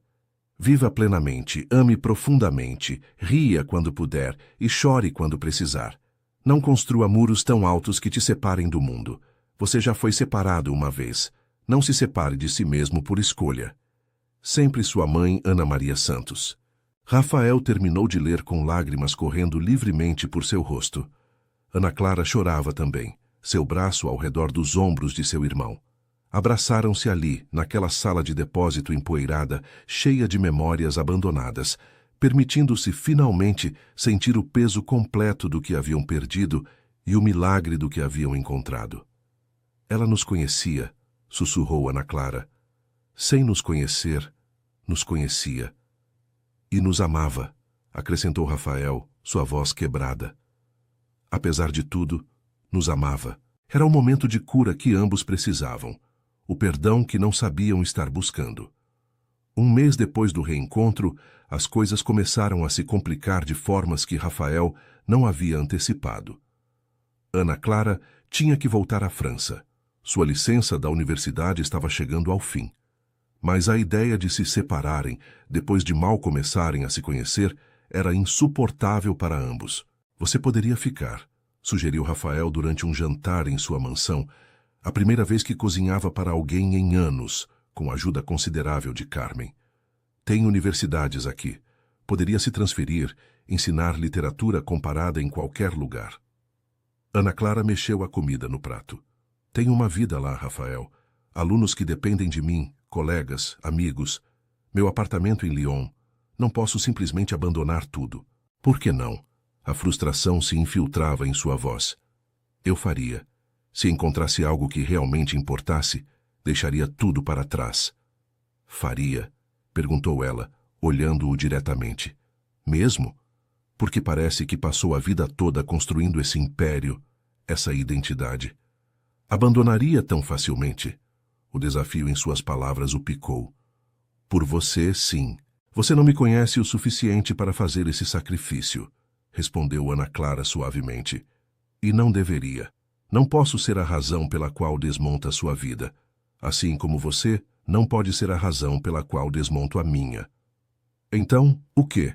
Perguntou Rafael, sentindo pânico subir em sua garganta. Simplesmente vai embora e voltamos a ser estranhos? Não! Ana Clara estendeu a mão através da mesa, pegando a dele. Nos tornamos irmãos que vivem em países diferentes. Nos escrevemos, ligamos, visitamos quando podemos. É assim que funciona para milhões de famílias. Mas não somos como outras famílias, protestou Rafael. Acabamos de nos encontrar, precisamos de tempo. E teremos tempo, insistiu ela. Só que não da forma que imaginou. A vida raramente se desenrola como planejamos, irmão. Você precisa aprender a segurar as coisas com mãos abertas, não fechadas. Aquela conversa criou tensão entre eles pela primeira vez. Rafael se retraiu emocionalmente, o velho instinto de se proteger ativando-se automaticamente. Ana Clara notou e o confrontou diretamente. Isso, disse ela durante seu próximo encontro, apontando para ele com frustração. Isso é exatamente do que nossa mãe te alertou na carta. Está construindo muros. Estou me protegendo, respondeu Rafael friamente. De quê? De mim? Sou sua irmã, não sua inimiga. É alguém que está prestes a ir embora. De novo. As palavras saíram mais brutais do que pretendia. Ana Clara empalideceu, entendendo instantaneamente o medo profundo que impulsionava sua reação. Ah, Rafael, sussurrou. Não estou te abandonando. Voltar ao meu trabalho não é te abandonar. Parece igual. Eu sei, disse ela, a voz gentil agora. E esse é o verdadeiro problema, não é? Você não consegue distinguir entre alguém que vai embora e alguém que te deixa. Para você, qualquer separação parece rejeição. Rafael se deixou cair no sofá, a energia drenada de seu corpo. Ela tinha razão, é claro. Sempre era boa em lê-lo, talvez porque se lia em si mesma. Ana Clara sentou-se ao lado dele sem tocá-lo, mas presente. Escuta, tenho uma proposta. Volto para a França semana que vem como planejado. Mas em 3 meses, quando tiver férias de verão, volto por 1 mês inteiro. E enquanto isso, conversamos por vídeo toda semana. Não deixamos que a distância vire silêncio. E se não for suficiente? Então aprendemos que seja suficiente, respondeu. Porque a alternativa, exigir que um de nós abandone sua vida, não é amor. É controle. E você, mais que qualquer um, deveria saber como o controle destrói conexões reais. Suas palavras o atingiram como um soco no estômago. Ela tinha razão. Sua necessidade de controlar, de possuir, de garantir que nada pudesse escapar, era exatamente o que havia tornado sua vida tão vazia. Não sei como fazer diferente, admitiu finalmente sua voz pequena. Não sei como amar sem me agarrar. Ana Clara pegou sua mão. Então aprenderemos juntos, porque eu também tenho meus problemas. Tenho tanto medo de decepcionar as pessoas que às vezes me sobrecarrego até o ponto de ruptura. Ambos carregamos feridas do nosso passado. A diferença é que agora não precisamos carregá-las sozinhos. Aquela noite marcou uma mudança na dinâmica entre eles. Pararam de fingir que a situação era perfeita e começaram a trabalhar com o que era real. Ana Clara compartilhou mais sobre seus próprios medos, que nunca seria suficiente, que as pessoas a deixariam se vissem suas imperfeições, que amor sempre vinha com condições. Meus pais adotivos foram maravilhosos, explicou. Mas sempre senti que tinha que ser a filha perfeita para merecer o amor deles, como se um dia descobrissem que cometeram um erro me adotando e me devolveriam. Rafael sentiu uma onda de empatia. Eu sentia o mesmo no orfanato. Toda vez que famílias vinham olhar as crianças, tentava ser perfeito. Limpo, educado, quieto. E ainda assim, ninguém me escolhia. Talvez, disse Ana Clara pensativamente, essa seja a nossa tarefa. Aprender que não precisamos ser perfeitos para ser amados, que podemos mostrar nossas rachaduras e ainda assim ser valorizados. Dá medo, admitiu Rafael. Sim, concordou ela, mas também é libertador. Os últimos dias antes da partida de Ana Clara foram uma mistura agridoce de alegria e melancolia. Visitaram lugares juntos. A feira de artesanato, onde Rafael comprou tecidos tradicionais para substituir os retratos genéricos em sua mansão, um pequeno restaurante familiar onde a dona acabou sendo da mesma região que sua mãe, o parque onde Ana Clara havia ido de criança durante uma visita ao Brasil anos atrás. Também passaram tempo na fundação, onde Ana Clara ajudou a catalogar arquivos e conheceu algumas das famílias que Helena havia reunido. Uma mulher em particular a comoveu profundamente, uma mãe que havia encontrado seu filho depois de 30 anos de separação. A mulher descreveu o momento do reencontro com lágrimas nos olhos. Achei que sentiria alegria instantânea, disse. Mas o que senti foi mais complicado. Alegria, sim, mas também tristeza por tudo que foi perdido. Confusão sobre como nos relacionar, medo de decepcionar, todas essas emoções ao mesmo tempo. Ana Clara olhou para Rafael do outro lado da sala, enquanto a mulher falava. Seus olhos se encontraram, e naquele momento compartilharam um entendimento profundo. Isso era normal. O caos emocional, a complexidade, a mistura de felicidade e dor. Não estavam fazendo nada errado, simplesmente estavam sendo humanos. Na noite antes de Ana Clara partir, organizaram um pequeno jantar na mansão. Helena estava lá, e Carmen, e alguns dos funcionários da fundação que haviam se tornado próximos durante as últimas semanas. Foi a primeira vez que Rafael encheu sua casa com pessoas, com risadas, com vida real. Ana Clara lhe deu um presente antes de ir, uma fotografia emoldurada dos dois, tirada no Lar São José, parados no mesmo pátio onde Rafael havia brincado de criança. Ambos sorriam, seus olhos idênticos brilhando com lágrimas não derramadas. Para você se lembrar, disse ela, que embora não possamos recuperar o passado, podemos criar um futuro. Rafael a abraçou, permitindo-se finalmente aquele conforto físico que tanto o desconfortava. Vou sentir sua falta. Eu também, sussurrou ela contra seu ombro. Mas isso não é um adeus, é um até breve. No aeroporto, no dia seguinte, Rafael a viu desaparecer através da segurança, sua mão erguida em despedida até virar a esquina. Ficou lá muito tempo depois, olhando para o espaço vazio onde ela havia estado. Mas dessa vez, o vazio parecia diferente. Não era o abismo negro de abandono que conhecera toda a vida. Era simplesmente espaço. Espaço que seria preenchido com videochamadas, cartas, visitas futuras. Espaço que continha possibilidade em vez de ausência. 2 semanas depois da partida de Ana Clara, o mundo corporativo de Rafael começou a desmoronar de formas que não havia antecipado. A revista de negócios mais influente do país publicou um artigo devastador intitulado O Rei Caído, como Rafael Tavares perdeu sua vantagem. O artigo era brutal em sua avaliação. Citava investidores anônimos que questionavam seu foco dividido e sentimentalismo inadequado. Destacava a queda no valor da Tavares em corporações, a perda de contratos importantes, o fato de estar desperdiçando recursos numa fundação sem fins lucrativos, em vez de expandir seu império imobiliário. Mas a parte que realmente feriu foi pessoal.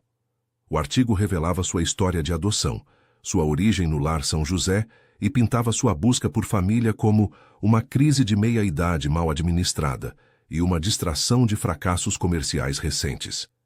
Rafael leu o artigo em seu escritório, suas mãos tremendo de fúria. Tudo pelo que havia trabalhado, toda a imagem cuidadosamente cultivada, destruída em 3.000 palavras de prosa mordaz. Beatriz, sua assistente, entrou cautelosamente. Senhor Tavares, há várias mídias ligando pedindo comentários. O que quer que eu diga? Nada, respondeu bruscamente. Não fale com ninguém. Durante os dias seguintes, Rafael caiu em velhos padrões. Enterrou-se no trabalho, cancelou as videochamadas programadas com Ana Clara, evitou a fundação. Carmen notou que havia parado de tomar café da manhã, que as olheiras sob seus olhos escureciam a cada dia. Helena ligou várias vezes, mas ele deixou as ligações irem para a caixa postal. Estava construindo os muros de novo, tijolo por tijolo, isolando-se de tudo e todos. Era mais fácil assim, mais seguro. Se não deixasse ninguém entrar, ninguém poderia feri-lo. Mas então algo aconteceu, que o forçou a confrontar o que estava fazendo. Uma das famílias que a fundação havia reunido, uma mãe e sua filha separadas por 20 anos, o procuraram especificamente.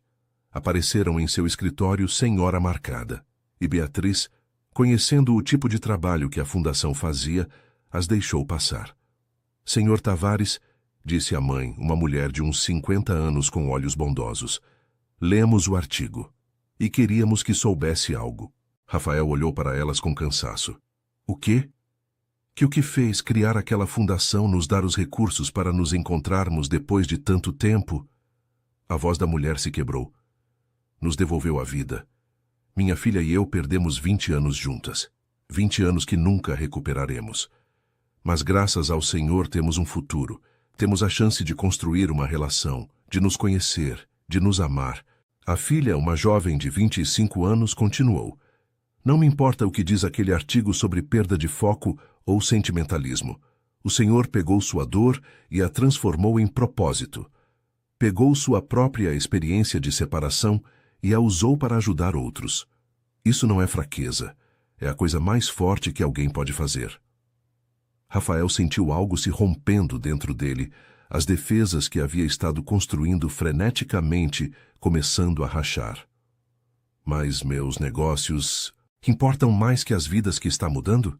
Perguntou a mãe gentilmente. Não estou dizendo que precise escolher um ou outro, mas talvez haja espaço para ambos. Talvez ter sucesso nos negócios e ser uma boa pessoa não sejam mutuamente excludentes. Depois que foram embora, Rafael ficou sozinho em seu escritório por muito tempo.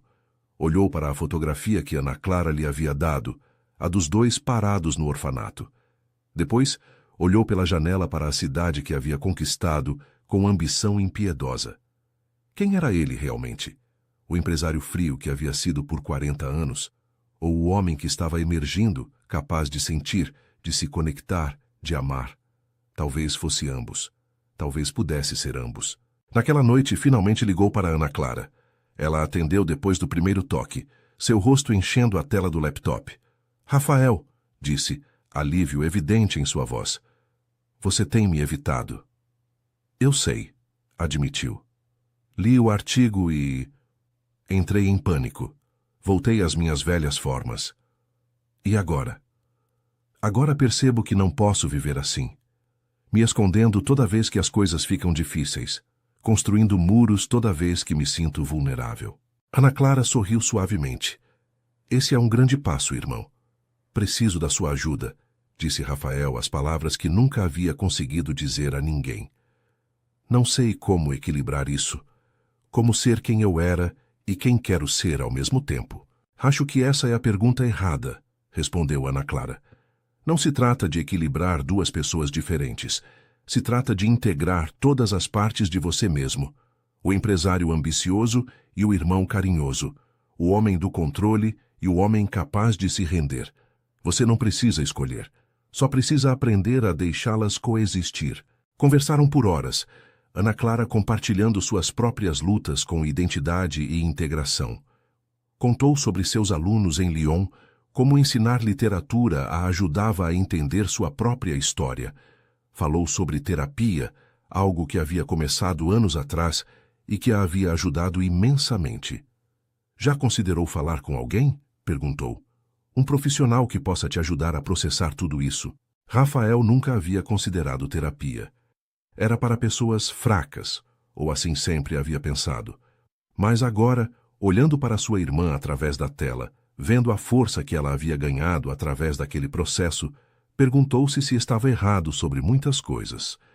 Talvez, disse finalmente, talvez devesse. Os meses seguintes foram de transformação profunda.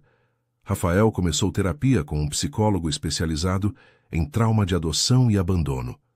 As sessões eram difíceis, frequentemente dolorosas, forçando-o a confrontar feridas que havia enterrado por décadas, mas, lentamente, começou a entender os padrões que haviam governado sua vida. O medo de rejeição que se manifestava como controle, a incapacidade de confiar que criava isolamento, a crença profunda de que não merecia amor que o fazia sabotar conexões. Simultaneamente, trabalhava para reestruturar suas prioridades profissionais. Não abandonou seus negócios. Isso teria sido reagir pelo medo, só em direção oposta. Mas estabeleceu limites mais saudáveis. Delegou mais responsabilidade à sua equipe. Recusou projetos que só serviam ao seu ego, em vez de criar valor real. E a fundação prosperou. Helena contratou 2 pesquisadores adicionais, expandiram seus serviços para incluir apoio psicológico para famílias reunidas, começaram a documentar histórias orais de pessoas separadas por circunstâncias sociais. O trabalho se tornou reconhecido nacionalmente, embora operasse discretamente sem buscar publicidade. Alguns de seus antigos parceiros cortaram laços completamente, mas outros, surpreendentemente, expressaram respeito por sua evolução. Um investidor particularmente influente o procurou para almoçar. Tavares, disse o homem, um magnata da construção de 60 anos, estou nesse negócio há 40 anos. Vi centenas de homens como você, ambiciosos, bem-sucedidos, vazios. A maioria morre sozinha em escritórios bonitos, cercados de conquistas que não significam nada. O fato de estar tentando ser algo mais é corajoso. Não parece corajoso, admitiu Rafael. Parece apavorante. O que é corajoso sempre dá medo, respondeu o homem. Essa é a definição. 6 meses depois de Ana Clara ter voltado à França, Rafael enfrentou a decisão mais difícil de sua vida. A Tavares Incorporações estava numa encruzilhada. 2 caminhos se estendiam à sua frente, mutuamente excludentes, cada um exigindo compromissos diferentes. A primeira opção era se fundir com uma corporação internacional massiva. A oferta estava sobre sua mesa. 500 milhões de reais pelo controle majoritário de sua empresa. Ele ficaria como CEO nominal por 5 anos. Depois se aposentaria com uma fortuna que o tornaria um dos homens mais ricos do país. Mas a fusão exigiria sua atenção total pelos próximos 2 anos. Viagens constantes, reuniões intermináveis, reconstrução completa da estrutura empresarial. A segunda opção era vender sua participação majoritária para sua equipe de gestão existente por uma fração do valor, 100 milhões de reais. Ele ficaria como consultor de meio período, mantendo influência sem responsabilidade do dia a dia. Isso lhe daria liberdade para se dedicar à fundação, para viajar à França para ver Ana Clara, para viver uma vida menos consumida pela ambição. Por semanas, Rafael se torturou com a decisão. A primeira opção representava tudo pelo que havia trabalhado. Validação máxima, sucesso tangível, o tipo de conquista que o colocaria permanentemente nos livros de história empresarial. A segunda opção representava tudo o que estava aprendendo a valorizar. Conexão, propósito, tempo para as coisas que realmente importavam. Consultou seus assessores financeiros. Todos recomendaram a fusão internacional. Era a opção óbvia de uma perspectiva puramente financeira. Falou com Helena, que ouviu pacientemente, e então disse: só o senhor pode saber o que é certo para o senhor. Mas se pergunte, que versão de si mesmo quer ser daqui a 10 anos? E qual dessas opções te aproxima dessa visão? Falou com Ana Clara em suas videochamadas semanais. Ela foi cuidadosa, para não influenciá-lo em nenhuma direção, mas compartilhou algo que o fez pensar. Quando meus pais adotivos morreram, disse, me deixaram uma herança. Não era enorme, mas era suficiente para viver confortavelmente se eu administrasse bem. E eu desperdicei quase tudo nos primeiros anos, tentando preencher o vazio que a morte deles havia criado. Viagens extravagantes, compras impulsivas, qualquer coisa para não sentir a dor. Se arrepende? Perguntou Rafael. Sim e não, respondeu. Me arrependo do desperdício, mas não me arrependo do que aprendi, Que dinheiro não pode comprar cura, não pode comprar conexão, não pode comprar propósito. Essas coisas vêm de dentro, das escolhas que fazemos sobre como viver. Falou com Carmen, que agora era mais amiga que funcionária. Ela foi direta, como sempre. Senhor Rafael, em todos os anos que trabalhei para gente rica, notei uma coisa. Quem corre atrás de mais dinheiro nunca se sente satisfeito. Sempre tem outro negócio, outra meta, outro zero para adicionar. Mas quem corre atrás de significado, esses dormem bem à noite. Uma noite, incapaz de dormir, Rafael caminhou por sua mansão. Havia mudado tanto nos últimos meses. Os retratos genéricos haviam sido substituídos por fotografias verdadeiras. Ele e Ana Clara, as famílias reunidas pela fundação, Helena trabalhando nos arquivos, até uma foto dele com Carmen e sua família no almoço de domingo, para o qual o haviam convidado. Os tecidos artesanais que havia comprado com Ana Clara decoravam as paredes, adicionando cor e calor. A biblioteca, que costumava estar obsessivamente organizada, agora tinha livros empilhados nas mesas, marcadores nas páginas, sinais de vida real. Parou diante da fotografia de Ana Maria Santos, que agora pendia em sua sala. Helena lhe havia dado, emoldurada lindamente. Estudou o rosto de sua mãe, aqueles olhos que refletiam os seus. "O que você faria?" sussurrou ao retrato. "Se estivesse aqui, que conselho me daria?" E, embora não houvesse resposta audível, lembrou-se das palavras de sua carta. "Não construa muros tão altos que te separem do mundo. Você já foi separado uma vez. Não se separe de si mesmo por escolha." Isso decidiu tudo. No dia seguinte, Rafael ligou para os representantes da corporação internacional. "Aprecio a oferta", disse com uma calma que o surpreendeu. "Mas recuso." Houve silêncio do outro lado, depois protestos, tentativas de renegociar. Ele permaneceu firme. Depois ligou para sua equipe de gestão. "Quero explorar seriamente a opção de vender a participação majoritária para vocês. Vamos trabalhar nos detalhes." A notícia vazou rapidamente. Novamente a mídia o criticou. Tavares desiste, titulou um jornal financeiro. "Do sucesso à aposentadoria prematura", dizia outro. Mas dessa vez, as palavras não o tocaram da mesma forma. Não estava mais buscando validação externa. Estava buscando paz interna. Quando contou a Ana Clara sua decisão durante sua próxima videochamada, ela chorou. "Estou tão orgulhosa de você", disse. "E quero te contar uma coisa. Estava esperando o momento certo, mas acho que é agora." "O quê?" "Candidatei-me a uma posição de professora visitante na USP. É por um ano, renovável. Se conseguir, poderia me mudar para aí por um tempo. Estar mais perto de você, da fundação, de nossas raízes." O coração de Rafael se encheu de algo que mal reconheceu. Alegria pura, sem complicações. "Sério?" "Sério, porque acontece que eu também estava aprendendo sobre prioridades. E meu irmão é uma prioridade." Os meses seguintes testaram a convicção de Rafael de formas que não havia antecipado. A venda de sua empresa para sua equipe de gestão acabou sendo mais complicada do que esperado. Houve problemas jurídicos, desacordos sobre avaliação, tensões que ameaçavam descarrilar todo o processo. Pior ainda, vários de seus clientes mais antigos cancelaram contratos quando a transição foi anunciada. "Trabalhávamos com Rafael Tavares", disseram. "Não com quem quer que esteja administrando agora." O valor da empresa caiu e, com ele, o preço de venda acordado. Rafael observava sua fortuna diminuir mês após mês. O que havia sido uma venda de 100 milhões se tornou 80 milhões, depois 70, depois 60.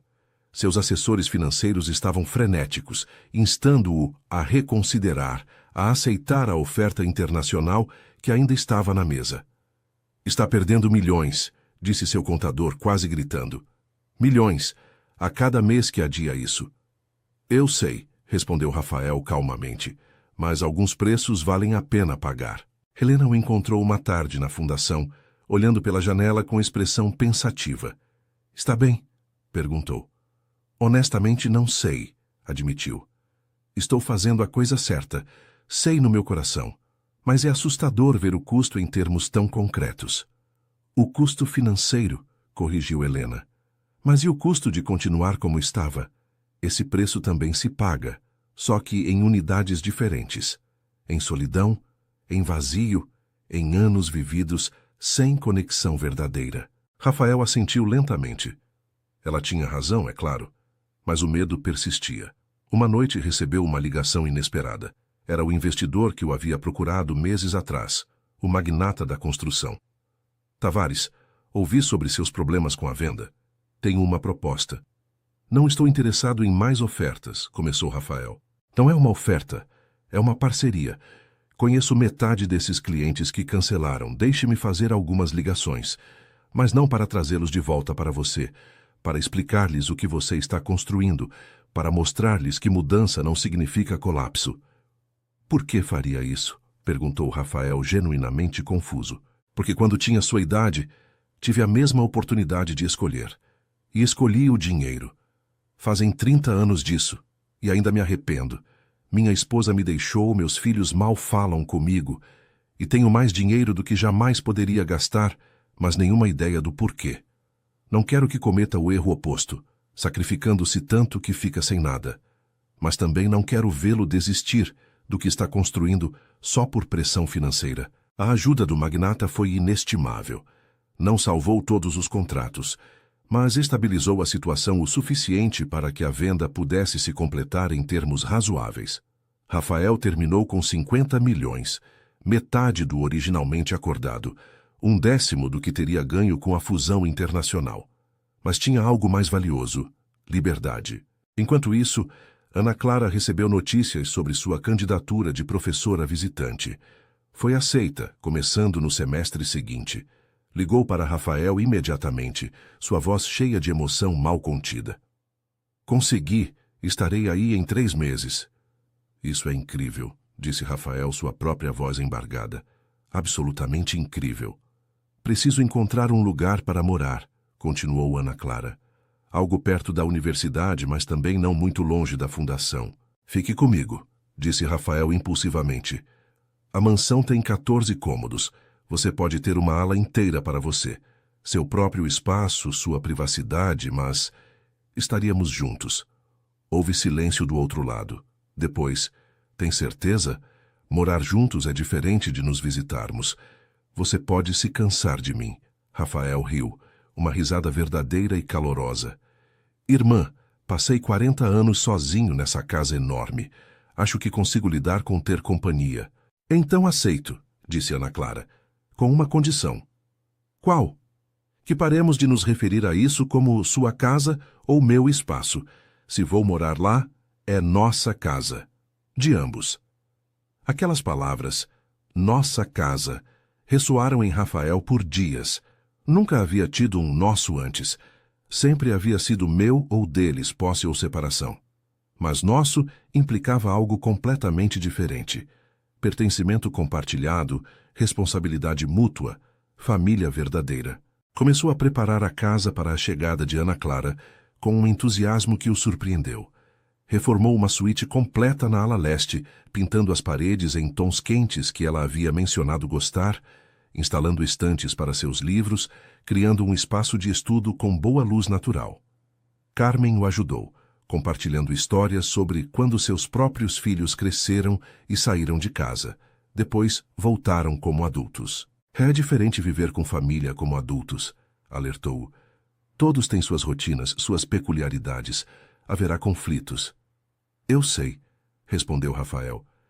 Mas prefiro conflitos que significam algo à perfeição vazia que tinha antes.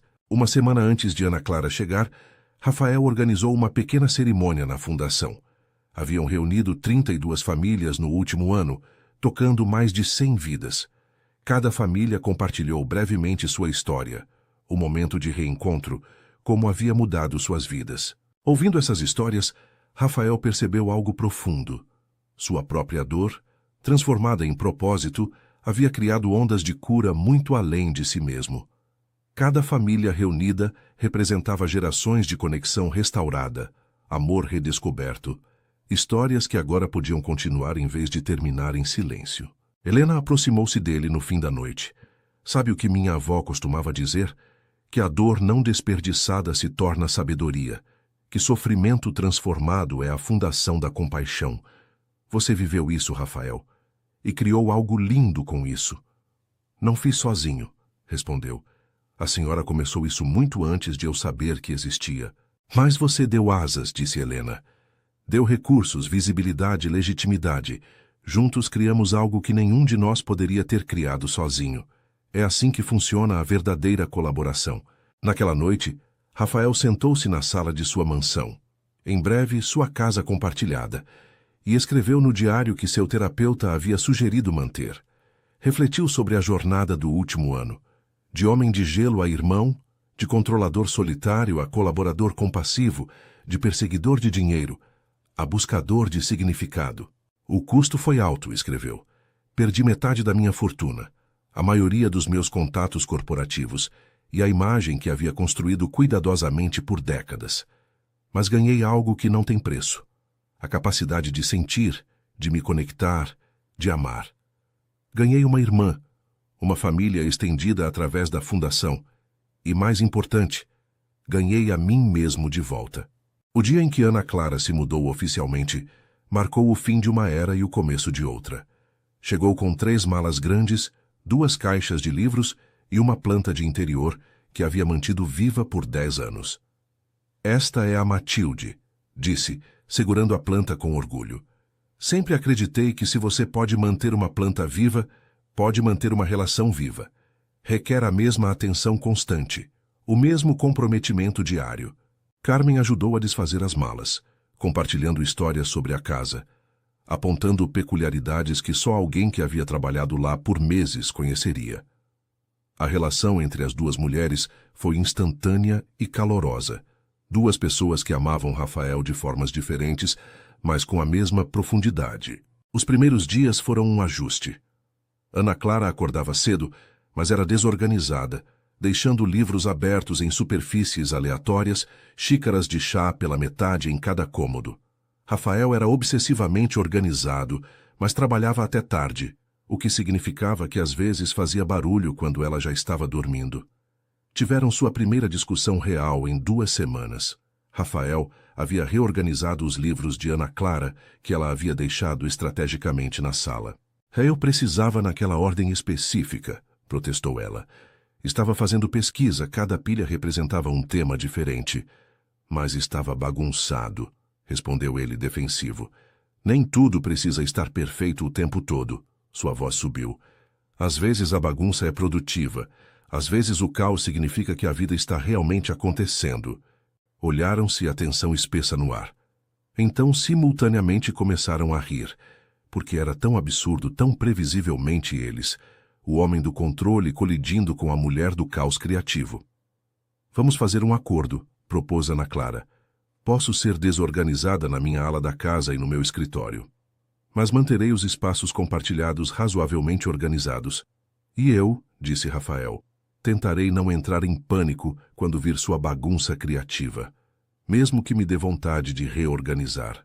Combinado, disseram em uníssono, depois se abraçaram, o primeiro abraço verdadeiro de irmão e irmã que haviam compartilhado desde que ela voltara. Com o tempo, encontraram seu ritmo. Tomavam café da manhã juntos toda manhã, antes de Rafael ir para consultorias de negócios e Ana Clara para a universidade. Jantavam juntos quando seus horários permitiam, experimentando receitas da região de onde vinha sua mãe, pratos tradicionais que Helena lhes havia ensinado a preparar. As quintas à tarde se tornaram seu tempo sagrado para a fundação.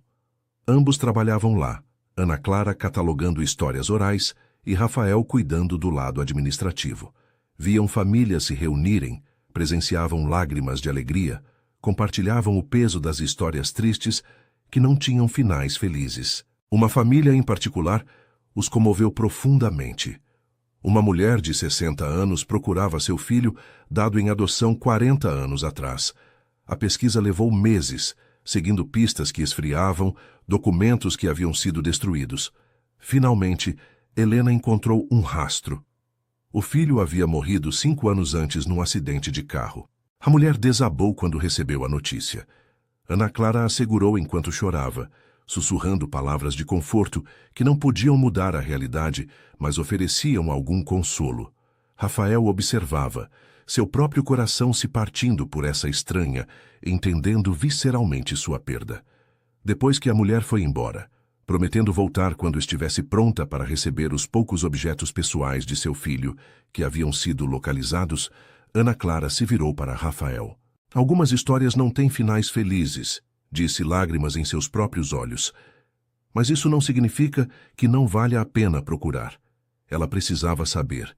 Precisava fechar esse capítulo. Como lida com isso? Perguntou Rafael. Com a dor dessas histórias. Lembrando que mesmo na dor há dignidade, respondeu Ana Clara. Ela procurou seu filho. Isso significa algo. O amor que sentiu por 40 anos, embora ele nunca tenha sabido, significa algo. Nem tudo precisa terminar feliz para importar. Aquelas palavras ficaram com Rafael. Começou a entender que a vida não era uma narrativa ordenada de problemas e soluções, perdas e recuperações. Era mais complexa, mais nuançada. Às vezes você ganha coisas importantes, mas também perde outras. Às vezes, o sucesso vem com sacrifício. Às vezes, o amor coexiste com a dor. 6 meses depois de se mudarem juntos, organizaram o primeiro jantar de família oficial na mansão. Convidaram Helena, Carmen e sua família, o magnata da construção que havia ajudado Rafael, várias famílias da fundação e o terapeuta de Rafael, que havia se tornado algo parecido com um mentor. A grande mesa de jantar, que nunca havia sido usada para seu propósito real, finalmente cumpriu sua função. Carmen e Ana Clara haviam passado dias preparando um banquete de pratos tradicionais. Sopas aromáticas com ervas que Helena havia trazido da região montanhosa, pães assados segundo receitas que supostamente vinham da família de Ana Maria, doces que evocavam memórias ancestrais que nenhum deles havia vivido, mas que de alguma forma reconheciam. Durante o jantar, cada pessoa compartilhou algo pelo que era grata. Quando chegou a vez de Rafael, levantou-se sua voz mal firme. 1 ano e meio atrás, começou.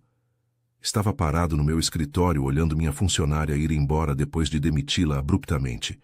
Naquele momento, tinha certeza de que estava protegendo algo importante, minha privacidade, meu controle, minha vida cuidadosamente construída. Acontece que estava protegendo uma prisão. Olhou ao redor da mesa para todos esses rostos que haviam chegado a significar família em suas diferentes formas. Helena me mostrou que a dor pode se tornar propósito. Ana Clara me mostrou que vulnerabilidade é força, não fraqueza. Carmen me mostrou que bondade diária importa tanto quanto grandes gestos. Todos vocês me mostraram que família não é apenas sangue compartilhado. É escolha compartilhada, comprometimento compartilhado, vida compartilhada. Sua voz se quebrou. Perdi muito esse ano. Dinheiro, status, a imagem que havia construído. Mas ganhei tudo o que importa. Ganhei conexão. Ganhei propósito.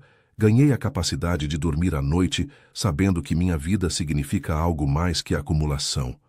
Ana Clara limpou as lágrimas dos olhos.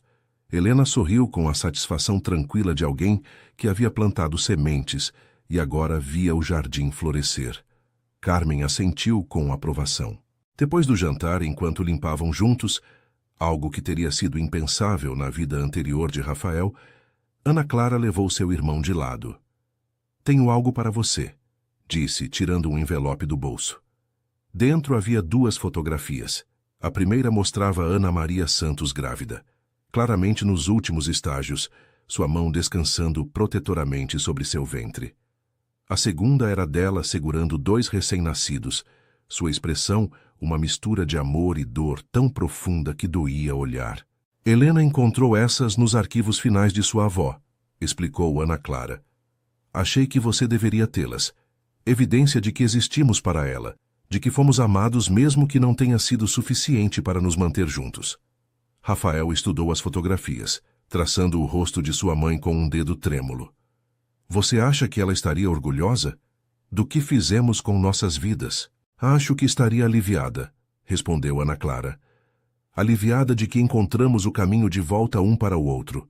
Aliviada de que pegamos sua dor e seu sacrifício e construímos algo significativo com isso. aliviada de que não deixamos a separação definir nossas vidas, só moldar quem escolhemos ser. Naquela noite, depois que todos haviam ido embora, Rafael e Ana Clara sentaram-se no terraço dos fundos da mansão, olhando para as estrelas que brilhavam sobre os jardins, agora cheios de vida. Haviam plantado uma horta de ervas, seguindo as tradições que Helena lhes havia ensinado. O aroma de lavanda e alecrim flutuava no ar fresco da noite. "Sabe no que tenho pensado?" disse Ana Clara finalmente. "No quê? Que talvez toda a história, nossa mãe tendo que nos separar, ambos crescendo com esse vazio, toda a busca e a dor, talvez tudo isso tivesse que acontecer exatamente como aconteceu. Não porque fosse justo ou certo, mas porque nos transformou nas pessoas que precisávamos ser para fazer o trabalho que estamos fazendo agora." "Você acredita em destino?" perguntou Rafael. "Não exatamente", respondeu Ana Clara. "Acredito em transformação. Acredito que podemos pegar as coisas terríveis que nos acontecem e escolher o que construir com elas. Não tínhamos controle sobre nossa separação, mas temos controle sobre nosso reencontro, sobre o que fazemos com essa segunda chance." Rafael assentiu devagar. Pensou no menino que havia sido, tão desesperado por controle que havia construído um império só para se sentir seguro. Pensou no homem que se tornara, ainda imperfeito, ainda lutando, mas agora capaz de segurar as coisas com mãos abertas em vez de punhos fechados. "Obrigado", disse finalmente. "Por quê? Por vir me procurar. Por não desistir quando eu construía muros. Por me ensinar que família não é algo que você perde ou ganha. É algo que você escolhe, todo dia, com cada pequena ação." Ana Clara apoiou a cabeça no ombro de seu irmão. "Essa escolha vai nos dois sentidos. Você também me escolheu. Quando tinha tanto medo, quando tudo em você gritava para se proteger, escolheu permanecer aberto. Isso também é coragem." Ficaram assim por muito tempo, duas metades de um todo que havia sido separado, e agora, milagrosamente, estava sendo tecido de volta junto. Não perfeitamente. Nunca perfeitamente. Os anos perdidos não podiam ser recuperados, a dor não podia ser desfeita, mas podiam construir adiante. Podiam criar novas memórias que eventualmente superariam em número as ausentes. No céu, uma estrela cadente cruzou o firmamento. Ambos a viram e, sem falar, ambos fizeram o mesmo pedido: que o lar que estavam construindo, tão frágil e novo, crescesse mais forte a cada dia. Dentro da casa, Carmen havia deixado o aroma de canela e baunilha flutuando da cozinha, aquele aroma que sempre havia significado lar mesmo antes de Rafael saber o que era lar. Agora sabia. Lar não era 4 paredes e posses caras. Lar era esse momento. Sentado ao lado de sua irmã sob as estrelas, cercado de evidências de vida vivida em vez de vida aperfeiçoada, sentindo finalmente que pertencia não a um lugar, mas a pessoas que escolhiam amá-lo, apesar de conhecerem todas as suas rachaduras. E em seu peito, onde sempre havia vivido um vazio frio, agora havia algo diferente. Não ausência de dor, mas presença de propósito. Não perfeição, mas conexão. Não o controle que havia buscado por 40 anos, mas algo muito mais valioso: paz.